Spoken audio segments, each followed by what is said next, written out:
A 30-year-old billionaire CEO sits alone in a fancy restaurant, abandoned in the middle of a blind date. But what shatters her isn't the humiliation, but the moment a strange child hands her a drawing of a woman with broken wings. That's when everything begins to change.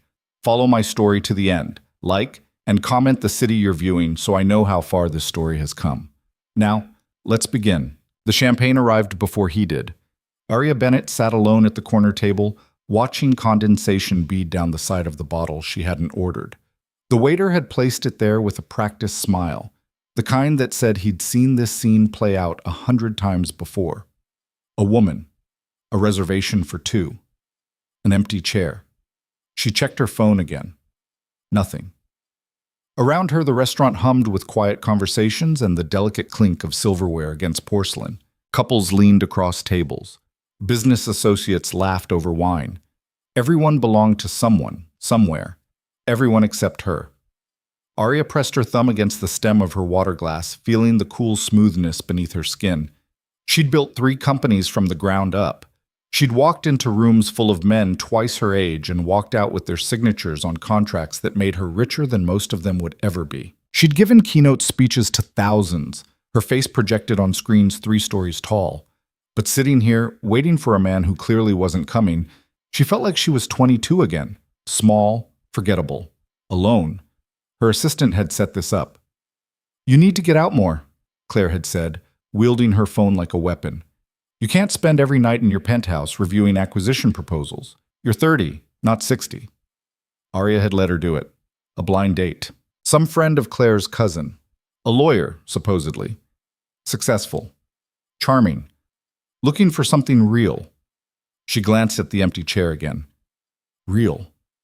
The word tasted bitter in her mouth. Across the restaurant, a small family occupied a booth near the window. A man, maybe early 30s, with dark hair that looked like it had been cut at home. A little girl, 6 or 7, with wild curls pulled into an uneven ponytail. They were sharing a plate of pasta, the kind of cheap dish that didn't belong on this menu but that the kitchen probably made anyway for families with kids. The girl was drawing on a napkin with a crayon she must have brought from home. The man was watching her with the kind of attention Aria hadn't seen in years, pure, uncomplicated presence. No phone on the table, no watch checking, just a father and his daughter, existing together in a moment that cost nothing and meant everything. Aria looked away. She didn't belong here. She didn't belong anywhere, really, not in boardrooms where men spoke over her until she made them regret it. Not at charity galas where women smiled with their mouths but calculated with their eyes. Not on blind dates with men who didn't show up. Her phone buzzed, finally. But it wasn't him. It was her head of operations sending through revised projections for the Singapore expansion. Numbers. Data. Things that made sense. She opened the email, grateful for the distraction. "Excuse me?" The voice was small, uncertain. Aria looked up. The little girl from the booth stood beside her table, one hand clutching a folded napkin, the other twisting the hem of her shirt. She had a smudge of tomato sauce on her cheek and eyes that were too serious for a child. "Yes?" Aria's voice came out sharper than she intended. The girl didn't flinch. She just held out the napkin. "I made this for you." Aria stared at the offered drawing, not reaching for it. This wasn't how things worked. Children didn't approach strangers in restaurants.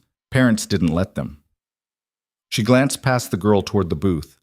The man was half standing, looking uncertain, one hand raised in apology. "Sophie," he called quietly, "come back here, sweetheart." But Sophie didn't move. She just stood there, arm extended, waiting. Aria took the napkin. It unfolded in her hands, revealing a crayon drawing done in purple and black. A woman, stick figure simple but somehow unmistakable, stood in the center. Behind her, 2 wings spread out, large and detailed in a way that didn't match the crude body. But the wings weren't whole. They were broken, jagged lines cutting through them, pieces missing, as if something had shattered them from the inside out. Aria's throat closed. "I saw you," Sophie said, her voice matter-of-fact. "You look like her." "Like who?" "The lady with broken wings."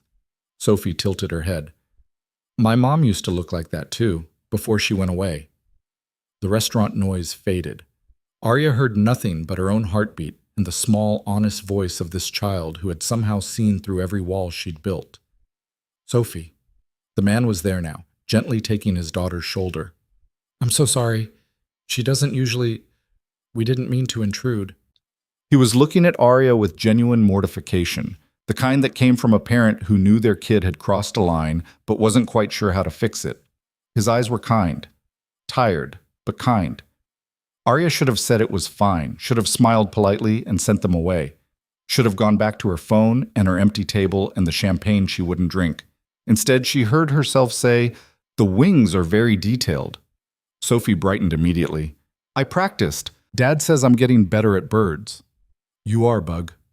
The man, Ethan, she realized, seeing the reservation name scrawled on the booth's check holder, squeezed his daughter's shoulder. "But we should let the nice lady enjoy her dinner."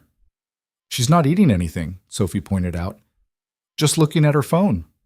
Arya almost laughed. Almost. Ethan's face flushed. "Sophie, It's true," Arya said.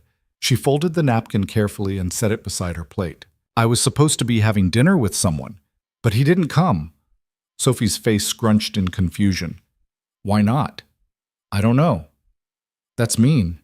"Yes," Arya agreed. "It is." There was a beat of silence. Ethan shifted his weight, clearly trying to figure out how to extract himself and his too honest child from this situation. Arya should have helped him, should have given him an out. "Would you like to sit with us?"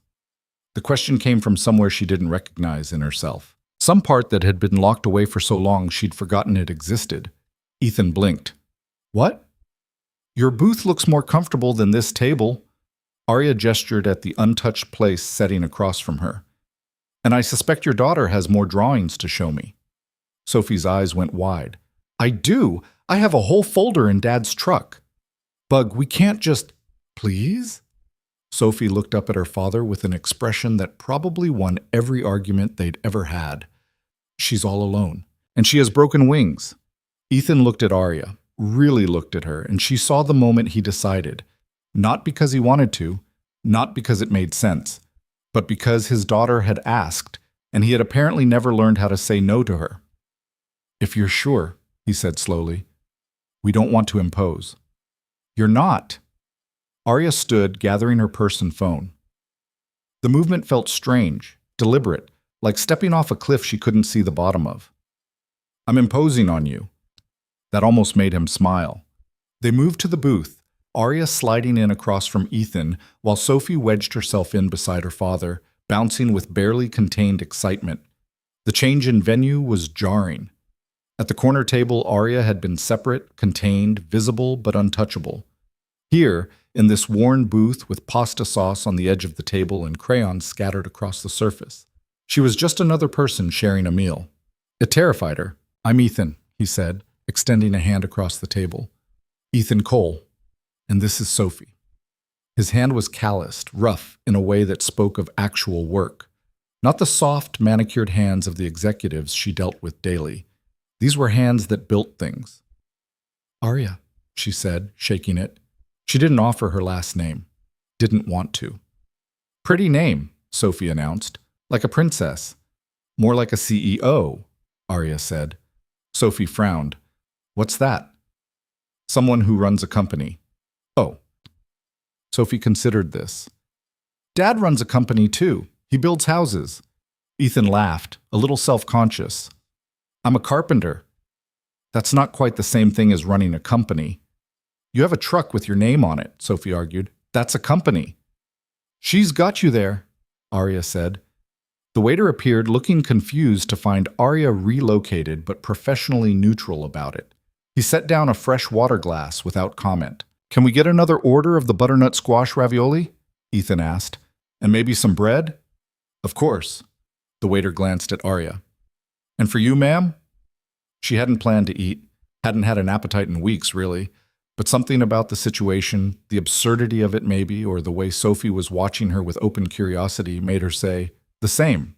And tell the sommelier he can take back the champagne. I won't be needing it." When the waiter left, Sophie leaned forward. "Were you going to drink all that fancy wine by yourself?" "Sophie," Ethan warned. "It's all right." Arya met the girl's eyes. "I wasn't going to drink it at all," Someone else ordered it. The mean man who didn't come? Yes. Good. Dad says wine tastes like old socks anyway. Ethan put his head in his hands. I said that one time, Bug. One time. Arya did laugh then, a real laugh that surprised her with its genuine sound. When was the last time she'd laughed at something that wasn't carefully calibrated for a business dinner or networking event? Sophie grinned, clearly pleased with herself, then went back to her drawing. This one appeared to be a house, if houses had rainbow roofs and gardens full of flowers the size of the windows. I really am sorry about earlier, Ethan said quietly. She saw you sitting alone and insisted you looked sad. I tried to explain that sometimes people just want privacy, but she was right, Arya finished. I was sad. He didn't push, didn't ask why, just nodded like he understood that some sadness didn't need explanation. How old is she? Arya asked. 7 next month? Going on 30 most days. I can hear you, Sophie said, not looking up from her drawing. I know, Bug. I'm saying nice things. You said I act old. I said you're wise. That's different. Sophie considered this. Okay. The food arrived, plates of delicate pasta and sage butter sauce that probably cost more than Ethan would normally spend on a week of groceries.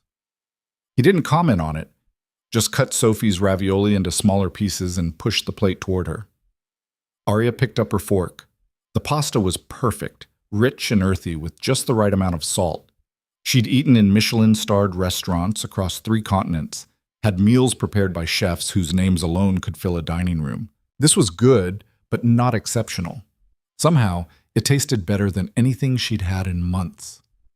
So what brings you to Morelli's on a Tuesday night? Ethan asked. Besides the blind date that wasn't. My assistant thought I needed to socialize more. Arya twirled pasta around her fork. She was probably right. And you picked here? He picked here. I just showed up. Ethan glanced around the restaurant. The white tablecloths, the low lighting, the prices that probably gave him heart palpitations. It's a bit much for a first date, isn't it? That depends on what you're trying to prove. And what was he trying to prove? Arya met his eyes. That he could afford me. The words came out more bitter than she intended. Ethan didn't react with shock or judgment, just a slight nod of understanding. For what it's worth, he said, anyone who tries to prove they can afford another person isn't worth the effort. Dad says people aren't things you can buy, Sophie added, dragging a piece of bread through the sauce on her plate. Even if you have $1 million. Your dad is very smart, Sophie beamed. I know. They ate in comfortable silence for a while. Arya watched Sophie draw, the girl's tongue poking out slightly as she concentrated on adding details to her rainbow house. Ethan ate slowly, the way people did when meals were meant to be savored rather than rushed between meetings. Can I ask you something? Ethan said eventually. Arya tensed. Here it came, the recognition, the moment he'd place her face from some magazine cover or news article, the shift from genuine to calculating. Why did you say yes? To joining us, I mean. That wasn't what she'd expected. I don't know, she said honestly. Your daughter handed me a drawing of a woman with broken wings, and something about it felt true? Ethan offered quietly. Yes. Sophie looked up. Are your wings really broken? Arya set down her fork. She should deflect, should smile and change the subject, should be the polished, controlled person she'd spent a decade building herself into. I think so, she said instead. I didn't used to notice, but lately I felt like something's missing, like I used to be able to do something important, and now I can't remember what it was. Sophie nodded seriously, like this made perfect sense. Mom said that too, before she got sick. Ethan's hand stilled on his water glass. Arya saw the tightness around his eyes, the way his jaw flexed. I'm sorry, Arya said. Don't be. Ethan's voice was steady, but she heard the effort it took. It's been 2 years. Sophie's learning to talk about it. I don't really remember her face anymore, Sophie said, adding purple flowers to her drawing. But I remember she was sad a lot. Dad says that's because her brain was sick, not because of me. That's right, Bug. Ethan reached over and squeezed his daughter's hand. Nothing that happened was because of you. Arya felt something crack in her chest. This child, this small person with tomato sauce on her face and crayons in her hand, carried a weight no 7-year-old should know. And her father sat beside her, holding her together with quiet words and gentle hands, doing the impossible work of being enough. She would have liked you, Sophie announced, looking at Arya. She always wanted to meet fancy ladies. She said fancy ladies knew secrets about being brave. Sophie, it's okay. Arya surprised herself by reaching across the table, not quite touching Sophie's hand, but close enough. I think your mom was very brave and very loved. She was. Well, Sophie went back to her drawing. That's why it's okay that she's gone. Dad says when you love someone that much, they never really leave. They just change into a different kind of being there. Ethan cleared his throat. That's a loose interpretation of what I said. But it's true, right? Yeah, Bug. It's true. Arya withdrew her hand, picking up her fork again, even though she'd lost her appetite. She didn't belong here. Didn't belong in this moment of raw honesty and unguarded grief. She lived in a world of contracts and calculated risks, where emotions were leveraged and weaknesses exploited. This family, with their honest words and gentle touches, existed in a different universe entirely. And yet she didn't want to leave. What about you? Sophie asked. Do you have someone who loves you that much? Sophie, you can't just... It's all right. Arya set down her fork. No, I don't think I do. Why not? Sophie, I'm busy, Arya said. I work a lot, and when you work as much as I do, there's not much time left for other things. Sophie frowned. That sounds lonely. It is, Arya admitted. Very lonely. She hadn't meant to say it. The words just came out, pulled by the strange gravity of this child's honesty. Ethan was looking at her now with something that might have been recognition, not of her face or name, but of the thing she carried. The weight, the isolation that came from standing at the top of a mountain you'd climbed alone. You could fix that, Sophie said matter-of-factly. Just stop working so much. Arya smiled, but it felt sad. It's not that simple. Why not? Because she struggled for words a 7-year-old would understand. Because the work is what makes me important. Without it, I'm just nothing. Ethan leaned forward. That's not true. You don't know me. No, he agreed. But I know that anyone who thinks they're only worth what they produce is carrying someone else's lie. The words hit her like a physical blow. Arya felt her breath catch, her carefully maintained composure slipping. Who the hell was this carpenter with sawdust probably still in his truck and wisdom that cut through her defenses like they were made of paper? My dad's really smart, Sophie said proudly. He reads lots of books. I can see that. Arya's voice came out rough. The waiter appeared to clear their plates. Arya hadn't finished her pasta, but she didn't object when he took it away. Ethan ordered tiramisu for Sophie and coffee for himself. He didn't ask Arya what she wanted, just included her in the assumption that she'd stay. She should leave. Should thank them for the company and return to her empty penthouse and the work that was waiting. Should rebuild the walls this strange evening had somehow dismantled. I'll have coffee too, she heard herself say. Black. When the waiter left, Sophie slid out of the booth. I need to wash my hands. They're sticky. I'll come with you, Bug. I'm 7. I can go to the bathroom by myself. Ethan hesitated. Arya could see the calculation happening. The restaurant was upscale and safe. The bathrooms were visible from their booth. Sophie was responsible beyond her years. But he was still a single father, still someone who had learned to expect disaster. Go, Arya said. I'll watch from here. He looked at her, surprised. I don't have kids, Arya continued, but I understand not wanting to let them out of your sight. I'll keep an eye on the bathroom door. Something in Ethan's face softened. Thank you. Sophie skipped off toward the restrooms, her uneven ponytail bouncing. Arya tracked her movement, watching until the girl disappeared through the door marked with a small brass silhouette. She likes you, Ethan said. She doesn't know me. Kids are good at seeing people. Better than adults, usually. He leaned back against the booth. You're not what I expected. What did you expect? I don't know. Someone harder, maybe?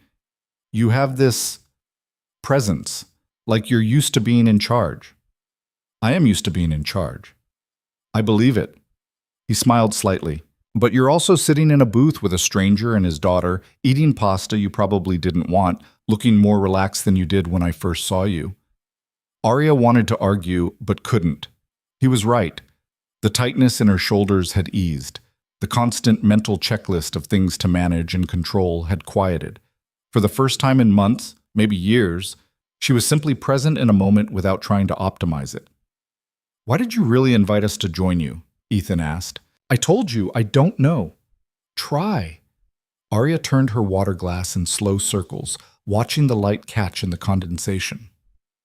"When I saw you two earlier, before Sophie came over, you looked happy. Not the kind of happy people perform for others. Just content. Like you were exactly where you wanted to be, even if where you were wasn't particularly special." "It wasn't. We come here once a month as a treat. Sophie loves the breadsticks." "But you were happy." "We were," Ethan agreed. "We are. I couldn't remember the last time I felt that way.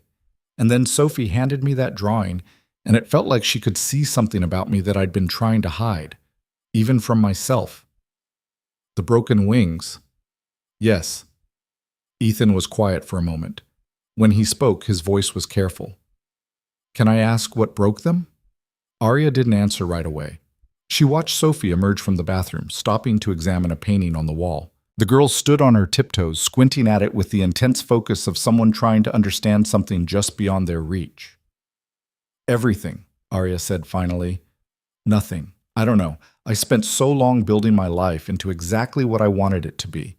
And somewhere along the way, I forgot what I actually wanted. I just kept building because that's what I knew how to do. And now I have everything, and it all feels empty." "That's not nothing. That's grief." She looked at him sharply. "Grief for what?" "For the person you might have been if you hadn't had to become this one." The word settled over her like a weight, or maybe like wings, heavy and unfamiliar, but somehow right. Sophie bounced back to the table. "That painting is weird. Why would someone paint a bowl of dead fish?" "It's a still life, Bug. It's still dead fish." The coffee arrived along with Sophie's tiramisu. The girl attacked it with the enthusiasm of someone who didn't get dessert often. Arya sipped her coffee, letting the bitter warmth ground her. "So what do?" Ethan asked. "Besides run companies and have terrible blind dates." "That's most of it, actually." Arya smiled slightly. "I buy struggling businesses, restructure them, and sell them for profit. Or keep them, if they're interesting enough." "Sounds intense." "It is, but it's also simple. There are rules, variables you can control, outcomes you can predict. Unlike people." "Exactly. Must get lonely, though, living in a world where everything can be controlled." Arya didn't answer, couldn't answer. Sophie looked up from her dessert, a smudge of mascarpone on her chin. "Do you like your job?" "I'm good at it." "That's not what I asked." Out of the mouths of babes, Arya thought. "No," she admitted. "Not anymore. I used to, or I thought I did. Now I'm not sure I know the difference." "You should quit," Sophie announced. "That's what Dad did. He had a mean boss who yelled, so he quit and started his own company. Now he's happy." "It's a little more complicated than that, Bug." "Why?" "If something makes you sad, stop doing it." Ethan laughed. If only adult life worked that way. But Sophie was looking at Arya with those two serious eyes again, and Arya felt the weight of the question. Why couldn't it be that simple? She had enough money to never work again. She could walk away tomorrow, retire at 30, do anything she wanted. Except she didn't know what she wanted. That was the problem. Work had defined her for so long that without it, she didn't know who she was. "I'll think about it," Arya said, and meant it. Sophie grinned and went back to her tiramisu. They sat there for another 20 minutes, talking about nothing important. Sophie showed Arya her folder of drawings, fantastical creatures and impossible buildings, and one very detailed portrait of a dog she wanted, but her dad said they couldn't afford yet. Ethan told a story about a client who had insisted on installing a door that opened into a wall, then blamed him when it didn't work. Arya found herself laughing, really laughing, until her cheeks hurt. She couldn't remember the last time she'd felt this light. The restaurant was starting to empty out. Ethan checked his watch, an old digital thing that had probably been outdated when he bought it, and winced. "We should get going. It's past someone's bedtime." I'm not tired, Sophie protested, yawning immediately after. Clearly, Ethan caught the waiter's attention, signaling for the check. When it arrived, Arya reached for it automatically. Ethan's hand covered hers. Please don't, he said quietly. It's just dinner. No, it's not. His voice was gentle but firm. You joined us, not the other way around. And I can't let you pay just because you can afford it more easily. Pride. Arya recognized it because she carried the same thing, just in a different package. She withdrew her hand. At least let me get the dessert and coffee. Ethan hesitated, then nodded. Fair enough. They split the check awkwardly, both of them careful not to let their hands touch again. Sophie was already sliding out of the booth, clutching her folder of drawings. Wait, she said, pulling out a fresh napkin and a crayon. She drew quickly, sloppy and rushed but unmistakable. 3 stick figures, a tall one with long hair, a medium one, a small one with curly hair. They were holding hands, and above them, a simple sun smiled down. Sophie folded the napkin and pressed it into Arya's hand. So you remember, she said. Remember what? That broken wings can get fixed. You just need people to help hold you up while they heal. Arya's throat tightened. She looked at the napkin, at this child's simple drawing of a moment that shouldn't have meant anything but somehow meant everything. Thank you, she managed. They walked out together, an unlikely trio emerging into the cool night air. Ethan's truck was parked in the back lot, a beat-up Ford with Cole Carpentry painted on the side in letters that had probably been steady once, but were now peeling. Sophie climbed into her booster seat, already yawning again. Arya stood on the sidewalk, her heels clicking against the pavement. Her own car, a sleek black Mercedes that cost more than Ethan probably made in a year, was parked near the entrance in the spot the valet had assigned her. This was where it ended, where she thanked them and walked back to her life, carrying nothing but 2 napkin drawings and a strange ache in her chest. But she didn't want it to end. I don't do this, she said abruptly. Ethan paused, one hand on his truck door. Do what? Connect with people. Let them see me. I've built my entire life around being untouchable, and in one evening, you and your daughter somehow got through every defense I have. She laughed, but it came out shaky. I don't even know your last name. Cole, he said. Ethan Cole. And your area? She should tell him, should say her full name and watch recognition dawn in his eyes. Should let reality crash back in. Just Arya, she said instead. He nodded slowly, understanding what she wasn't saying. Just Arya who runs companies and has broken wings.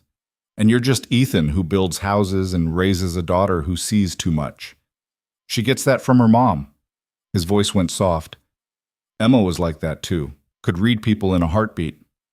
She must have been remarkable. She was. He was quiet for a moment. This was nice, unexpected, but nice. It was. They stood there in the parking lot, neither quite willing to be the first to leave. Sophie's head was already drooping against her car seat. Arya knew she should go, should walk away before the strange evening turned into something more complicated. Instead, she pulled out one of her business cards, not the official ones with her title and company name, the personal ones she'd had made on a whim years ago and never used. Simple, elegant, just her first name and a phone number. In case you or Sophie ever need anything, she said, holding it out. Ethan took it, his calloused fingers brushing hers. Why would we need anything? I don't know. But I'd like to think that if you did, you might call. He looked at the card, then at her.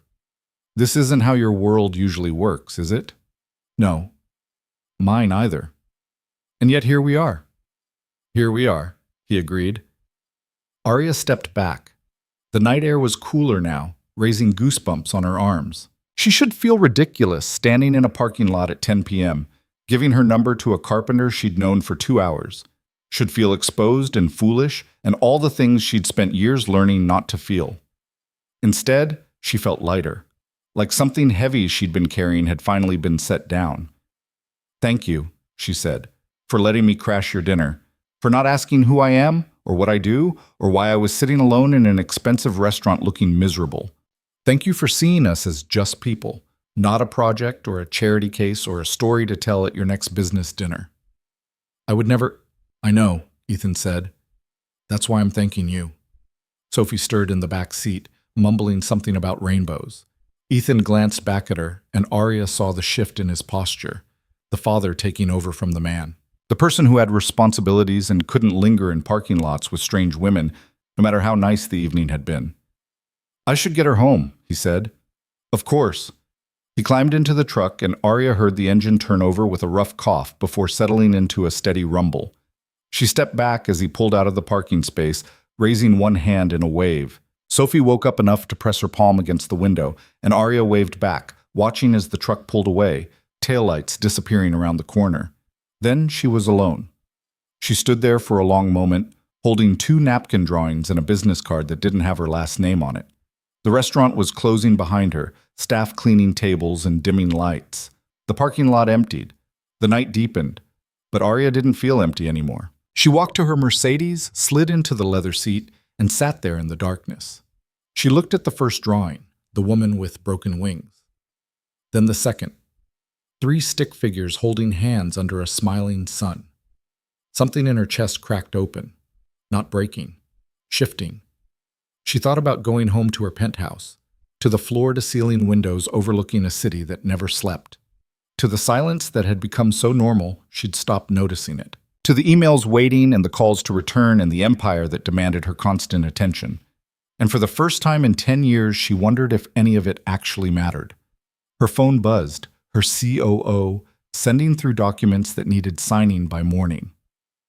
"Urgent," the subject line read. "Always urgent, always demanding, always there."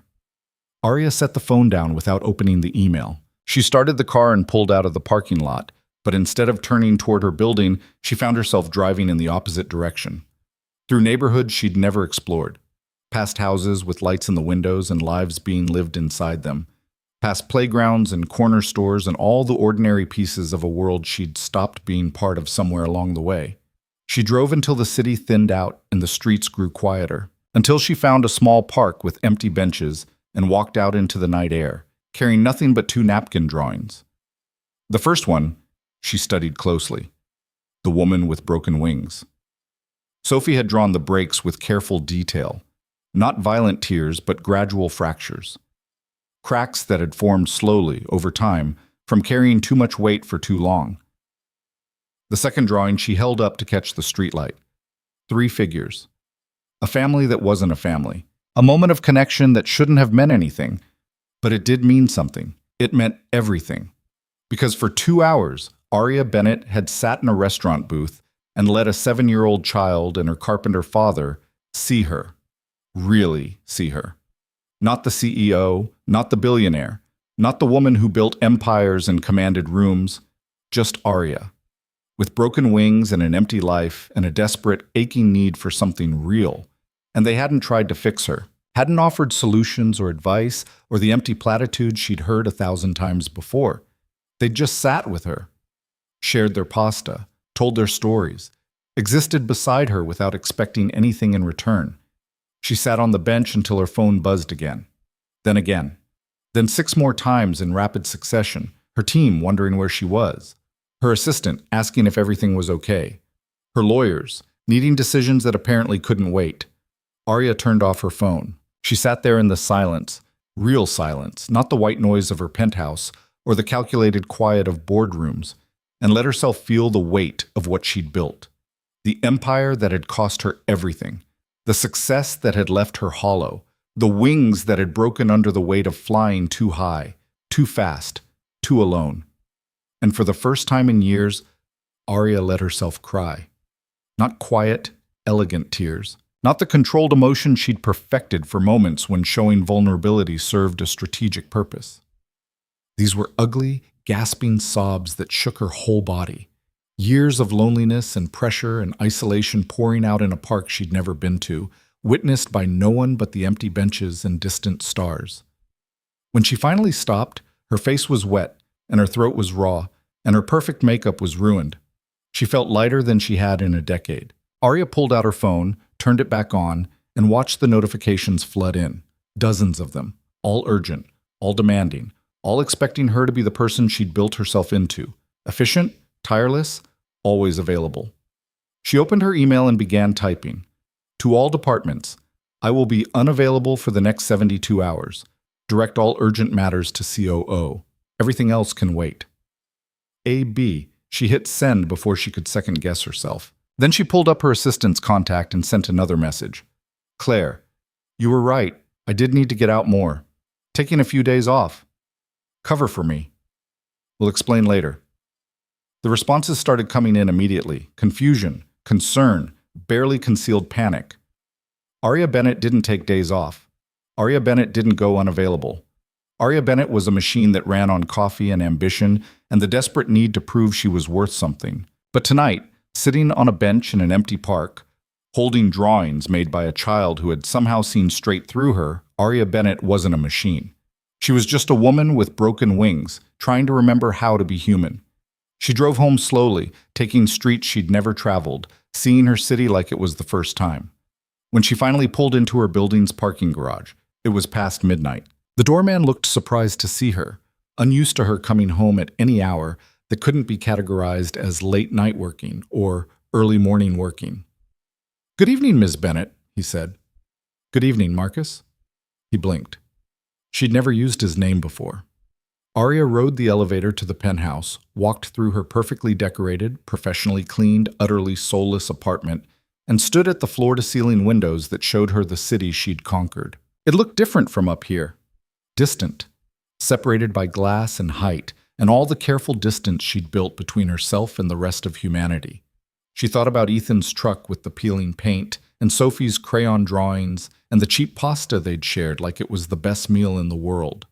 She thought about what it felt like to be seen. And in the silence of her empty penthouse, with 2 napkin drawings pressed against her chest, Aria Bennett finally let herself imagine a different kind of life. One where she wasn't defined by what she built or controlled or achieved. One where broken wings could heal.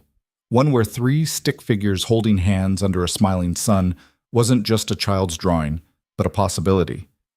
She didn't know if she was brave enough to reach for it, but standing there in the darkness, with the whole city spread out below her and emptiness spread out inside her, Aria knew one thing with absolute certainty. She was tired of flying alone. The morning came too early and too bright. Aria woke to sunlight streaming through windows she'd forgotten to cover. Her body sprawled across the couch, still wearing yesterday's dress. Her phone sat on the coffee table, silent for the first time in years. She'd turned off all notifications before falling asleep at 3 a.m., and the absence of constant buzzing felt both liberating and terrifying. The 2 napkin drawings sat beside her phone, slightly crumpled from where she'd clutched them through the night. She picked up the one with the broken wings, studying it in the harsh morning light. Sophie's purple crayon had pressed hard in some places, light in others, creating depth that shouldn't have been possible from a 7-year-old's hand. The breaks in the wings weren't symmetrical. One side had more damage than the other, like the woman had been fighting to stay airborne even as she fell. Aria traced the lines with her finger and wondered when exactly she'd started falling. Her apartment looked different in daylight. Sterile, the kind of space that appeared in architecture magazines with captions about minimalist luxury and modern design. Everything in its place. Nothing out of order. No signs that an actual human being lived here. She'd paid an interior designer $40,000 to make it look like this. The thought made her laugh, a short, bitter sound that echoed off the marble floors. Her phone stayed silent. 72 hours, she'd told them. 3 days of being unreachable. Already she could feel the pressure building, emails piling up, decisions being delayed, her carefully constructed empire running on autopilot while she sat on her couch in a wrinkled dress, staring at a child's drawing. What the hell was she doing? Aria stood, her body protesting after a night on the couch. She walked to the kitchen and made coffee, going through the motions automatically. The machine was top of the line, imported from Italy, capable of producing 17 different types of espresso drinks. She pressed the button for plain black coffee and watched it drip into a cup that probably cost more than Ethan's weekly grocery budget. Ethan, Sophie, the strange, impossible evening that had cracked something open inside her. She should forget about it, should chalk it up to a moment of weakness brought on by being stood up and feeling sorry for herself, should throw away the napkin drawings and get back to work and pretend her life was fine. Instead, she called Claire. "Oh, thank God," her assistant answered on the first ring. "I've been fielding calls since 6 a.m. Everyone thinks you've either died or finally had a nervous breakdown. Where are you? Home. Are you sick? No. Then what? I need you to do something for me, Arya interrupted, and I need you to not ask questions. There was a pause. Claire had worked for her for 5 years, had seen her through acquisitions and lawsuits and hostile takeovers without blinking, but this was new territory. Okay, Claire said carefully. What do you need? I need you to clear my calendar for the rest of the week. The whole week? Arya, you have the Singapore investors flying in on Thursday and the board meeting on Friday, and postpone them. I can't just postpone. You can, and you will. Arya's voice came out sharper than intended. She took a breath. Please, Claire, I'm asking you to trust me. Another pause. Longer this time. Are you okay? Claire's voice had shifted from professional to genuinely concerned. Like, really okay? Arya looked at the napkin drawings on her coffee table. I don't know, but I need to find out. This is about the blind date, isn't it? I'm going to kill my cousin. I told him David was a flaky piece of... It's not about David, Arya cut her off. It's about me. I need a few days. She could hear Claire typing in the background, probably already rearranging the carefully orchestrated chaos that was Arya's schedule. Fine, Claire said, but you owe me an explanation, and possibly a raise. Done. Both? Both. After they hung up, Arya stood in her kitchen holding her coffee and staring at nothing. She'd just blown up a week of critical meetings. She'd probably cost the company millions in delayed deals. Her board would demand answers she didn't have, and she felt absolutely nothing about any of it. That scared her more than anything else. She spent the morning doing things she couldn't remember the last time she'd done. She took a long shower without checking her email. She made herself breakfast, actual breakfast, not just coffee gulped down while reviewing reports. She sat on her balcony and watched the city move below her, all those people going about their lives without needing her approval or input or carefully calculated decisions. By noon, the silence was driving her crazy. She picked up the business card Ethan had taken from her, the one with just her name and number. Had he kept it? Thrown it away? Shown it to Sophie and laughed about the weird rich lady who crashed their dinner? Before she could overthink it, Arya grabbed her keys and headed for the door. She didn't have a destination in mind. Just drove, letting instinct guide her through neighborhoods she'd never explored despite living in the city for a decade. The streets grew narrower, the buildings shorter. She passed parks where kids played and corner stores with hand-painted signs, and all the messy, vibrant life that existed outside her carefully controlled bubble. She found herself in a part of town she didn't recognize, where the houses were older and the yards actually had grass instead of decorative gravel. Some had toys scattered on front porches. Others had gardens that looked tended by people who actually cared about what grew there, not landscaping companies paid to maintain an aesthetic. And then she saw it. A beat-up Ford truck with coal carpentry painted on the side, parked in the driveway of a small blue house with white trim and shutters that could use a fresh coat of paint. Arya's hands tightened on the steering wheel. This was crazy. She couldn't just show up at his house. She didn't even know for sure this was his house. There were probably multiple coal carpenters in the city. And even if it was him, what was she going to say? Thanks for dinner. I've been having an existential crisis ever since. She should drive away, right now, before anyone saw her. The front door opened and Sophie came running out, chasing a yellow butterfly across the lawn. Arya's foot hit the brake before her brain caught up. Sophie spotted the car immediately. Her eyes went wide, and then she was running toward the Mercedes, waving her arms like Arya might not see her. "You came!" Sophie shouted, her voice carrying across the quiet street. "Dad! Dad! She came!" Too late to run now. Arya pulled into the driveway behind the truck, her sleek Mercedes looking absurdly out of place next to Ethan's work vehicle. She turned off the engine and sat there for a moment, wondering what the hell she was doing. Sophie appeared at her window, pressing her face against the glass. "Are you coming out, or are you going to sit in there forever?" Arya opened the door. Sophie immediately grabbed her hand and started pulling her toward the house. "You have to see my room. I finished the drawing of you with the wings. Well, I started a new one. The old one wasn't good enough." "Sophie, let her breathe." Ethan was standing on the porch, wearing jeans and a t-shirt covered in sawdust. He looked as surprised to see her as she felt being here. I wasn't sure you'd actually use that number. I didn't, Arya said.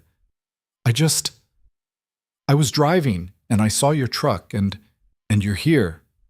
I'm here. They stood there looking at each other while Sophie bounced impatiently between them. Arya felt ridiculous in her designer jeans and cashmere sweater, standing in a driveway that had grass growing through the cracks. Do you want to come in? Ethan asked. I was just making lunch, nothing fancy, just sandwiches. I don't want to intrude. You drove all the way here, might as well intrude properly. He smiled, and some of the tension eased. Besides, Sophie will never forgive me if I let you leave without showing you her art gallery. It's on the fridge, Sophie announced proudly. All my best drawings, come on! She pulled Arya up the porch steps and through the front door. The house was small, maybe a third the size of Arya's penthouse. The furniture was mismatched but comfortable looking. Children's books were stacked on every available surface. Crayon drawings covered the walls in a chaos of color that should have looked messy, but somehow just looked alive. It was the most welcoming space Arya had ever been in. See? Sophie dragged her to the kitchen, pointing at a refrigerator covered in artwork held up by magnets shaped like various tools. This is from last week, and this is from yesterday. And this one I made this morning after Dad said maybe you'd call, but probably not, because rich people are busy. Sophie, Ethan warned. What? That's what you said. I said she probably had a lot going on. That's different. Arya studied the drawings. They were all variations on themes she was starting to recognize. Families, houses, animals, fantastical creatures with impossible features. But there, in the corner, was a new one. The woman with broken wings again. But this time the wings weren't just broken. They were being held together by two other figures, one tall and one small, their stick figure hands reaching up to support the damaged parts. That's us helping you, Sophie explained, following her gaze, because broken things can be fixed if people help. Arya's throat tightened. It's beautiful. You can have it if you want. I'll make a new one. Before Arya could respond, Sophie had already pulled the drawing off the fridge and pressed it into her hands.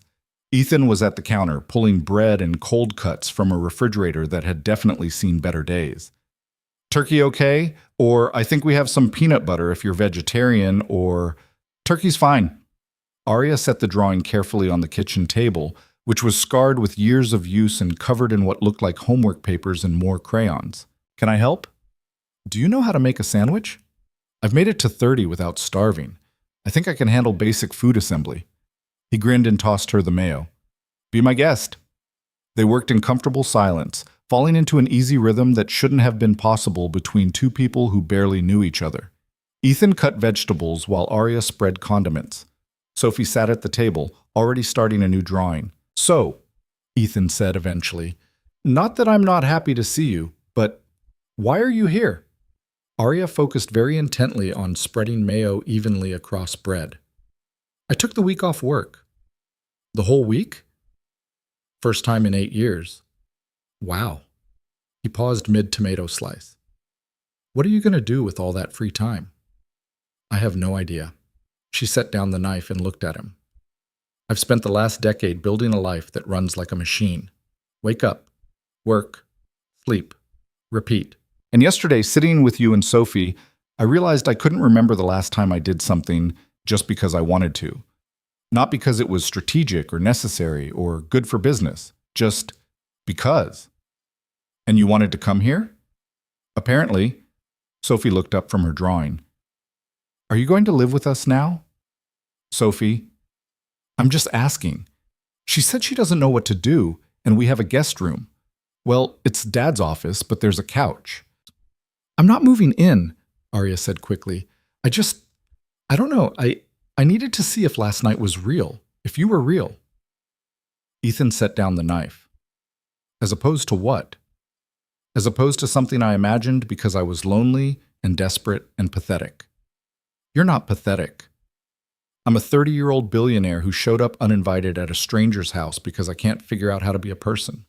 Arya laughed, but it came out shaky. That feels pretty pathetic. You're a person who's trying to find connection in a world that taught you connection was weakness. Ethan's voice was gentle but firm. That's not pathetic. That's brave. Sophie nodded seriously. Dad cried for like a month after Mom died. He says that was brave too. Sophie? What? You did. I heard you at night when you thought I was sleeping. Ethan's face flushed. We're going to talk about boundaries later, Bug. You're the one who said honesty is important. There's honesty, and then there's... He stopped, taking a breath. You know what? Never mind. Yes, I cried. A lot. Because losing someone you love is hard, and pretending it isn't doesn't help anyone. Arya watched them, this father and daughter who spoke about pain like it was just another part of life, not something to hide or overcome or push through with sheer force of will. Just something that existed, that needed acknowledgement and space. I don't think I've cried in front of another person since I was 12, Arya said quietly. Why not? Sophie asked. Because crying meant losing control. And people who lose control lose everything else too. That's sad. Yes, Arya agreed. It is. They finished making sandwiches and carried them to the small kitchen table. Ethan cleared away the homework and crayons, stacking them on a nearby counter with the practiced efficiency of someone who'd done this 1,000 times. They sat, the three of them, in chairs that didn't match, eating sandwiches on plates that had chips in the edges. Arya took a bite. It was just turkey and cheese and some vegetables. Nothing special, nothing that would ever appear on a menu at the restaurant she frequented. It tasted like the best thing she'd eaten in years. So what's your plan? Ethan asked. For the week, you must have something in mind. Not really. Arya set down her sandwich. I've spent so long planning every minute of every day that the idea of unstructured time is kind of terrifying. You should come to my soccer game tomorrow, Sophie said through a mouthful of bread. We're terrible, but it's fun. Dad says fun is more important than winning. I say that after you lose, Ethan corrected. When you win, I say winning is pretty great too. Can you come? Sophie looked at Arya with those impossibly earnest eyes. I don't know anything about soccer. Zoe, neither do most of the parents. They just stand on the sidelines and yell, good job, even when we kick the ball backwards. Arya found herself smiling. What time? Really? Sophie bounced in her seat. Really? Really? Really, really. 10 a.m. at Riverside Park, Ethan said. He was watching Arya with an expression she couldn't quite read. You don't have to come if you don't want to. Sophie gets excited easily, but she'll understand if I want to, Arya interrupted. I think I do. I'm not great with kids or sports or people in general, really, but I'd like to try. Okay then. Ethan's expression shifted into something that might have been relief. Fair warning, the other parents are going to have questions. We're not exactly in the same social circles. I'll tell them I'm your girlfriend, Sophie announced. You will absolutely not tell them that, Ethan said firmly. Fine. I'll say she's my friend, which is true. We are friends, right? She looked at Arya for confirmation. Arya thought about all the people she knew, business associates, professional contacts, people who wanted something from her or wanted to be seen with her or wanted to use her connections, people who would drop her the second she stopped being useful. Yes, she said. We're friends. Sophie grinned and went back to her sandwich, apparently satisfied. They talked through lunch about nothing important. Sophie told Arya about school and her teacher who had a funny laugh and the boy who pulled her hair. But Dad said that meant he liked her. But that was stupid, because why would you hurt people you like? Ethan talked about his current project, a kitchen renovation for a couple who couldn't agree on anything and kept changing their minds mid-construction.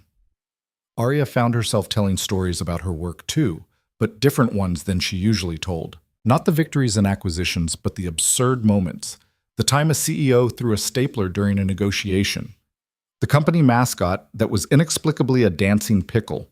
The lawyer who spoke only in sports metaphors, even though no one understood what he meant. She was laughing, really laughing, when her phone buzzed in her pocket. The sound cut through the easy atmosphere like a knife. Arya pulled it out, saw her COO's name on the screen, and felt reality crash back in. She started. Go ahead, Ethan said. We'll clean up. Arya stepped out onto the porch, answering as the door closed behind her. Richard, This better be important. The Singapore deal is falling apart. Richard's voice was tense. They're threatening to pull out unless you personally guarantee the transition timeline. They won't talk to anyone but you. Arya leaned against the porch railing, looking out at the quiet street. Tell them I'll call them Monday. Monday? Arya, they're walking in 24 hours if we don't. Then let them walk. Silence on the other end. She could practically hear Richard's brain short-circuiting. I'm sorry, did you just say let them walk? This is a $60 million deal. You've been working on it for 6 months. I know what it is. Then why? Because I'm taking the week off, Richard. I told everyone that. If they can't wait until Monday, they weren't serious partners anyway. Arya, I don't know what's going on with you, but this isn't like you. You don't just walk away from, maybe I should have walked away a long time ago. She kept her voice calm even though her heart was racing. Handle it, or don't. Either way, I'm not available until Monday. She hung up before he could respond. Her hands were shaking. She'd just potentially torpedoed a deal that represented months of work and millions in revenue. She should feel panicked, should call Richard back and fix it, should be the person everyone expected her to be. Instead, she felt lighter. The door opened behind her. Ethan stepped out, holding a glass of water. Everything okay? I might have just destroyed a major business deal. On purpose? Kind of. He handed her the water. She hadn't realized how thirsty she was until she took a sip. Want to talk about it? He asked. Not really. She set down the glass on the porch railing.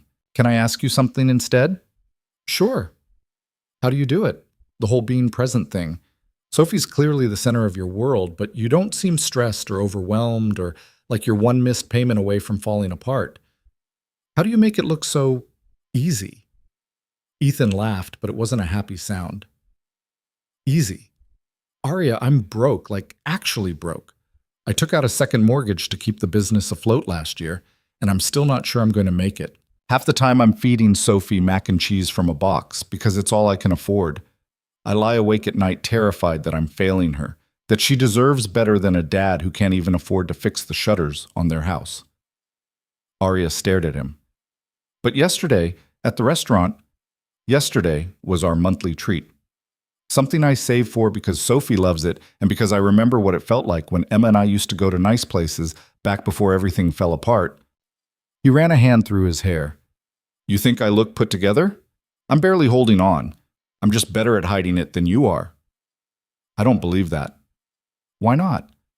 Because Sophie is happy. Really, genuinely happy. Kids can't fake that. No, Ethan agreed. They can't. But you know what? She's happy because I decided that even if I couldn't give her everything, I could give her presence. I could show up. I could listen. I could let her see me struggle and cry and fail and get back up again. That's not easy. That's the hardest thing I've ever done. Arya absorbed this, turning it over in her mind. I've spent my whole life trying to be strong, to never let anyone see weakness. And you're saying the strongest thing you've done is let your daughter see you fall apart? I'm saying strength isn't about never falling. It's about falling and letting people help you back up. He looked at her steadily. You came here today because you're falling and you don't know how to ask for help. So I'm telling you, it's okay to fall. It's okay to not have all the answers. It's okay to be a mess. I'm not a mess.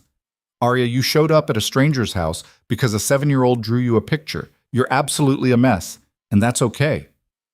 She wanted to argue, wanted to defend herself, to explain that she was just having a momentary lapse, that she'd be fine once she figured things out. Instead, she heard herself say, I don't know who I am without my work. Then maybe it's time to find out. Sophie poked her head through the door.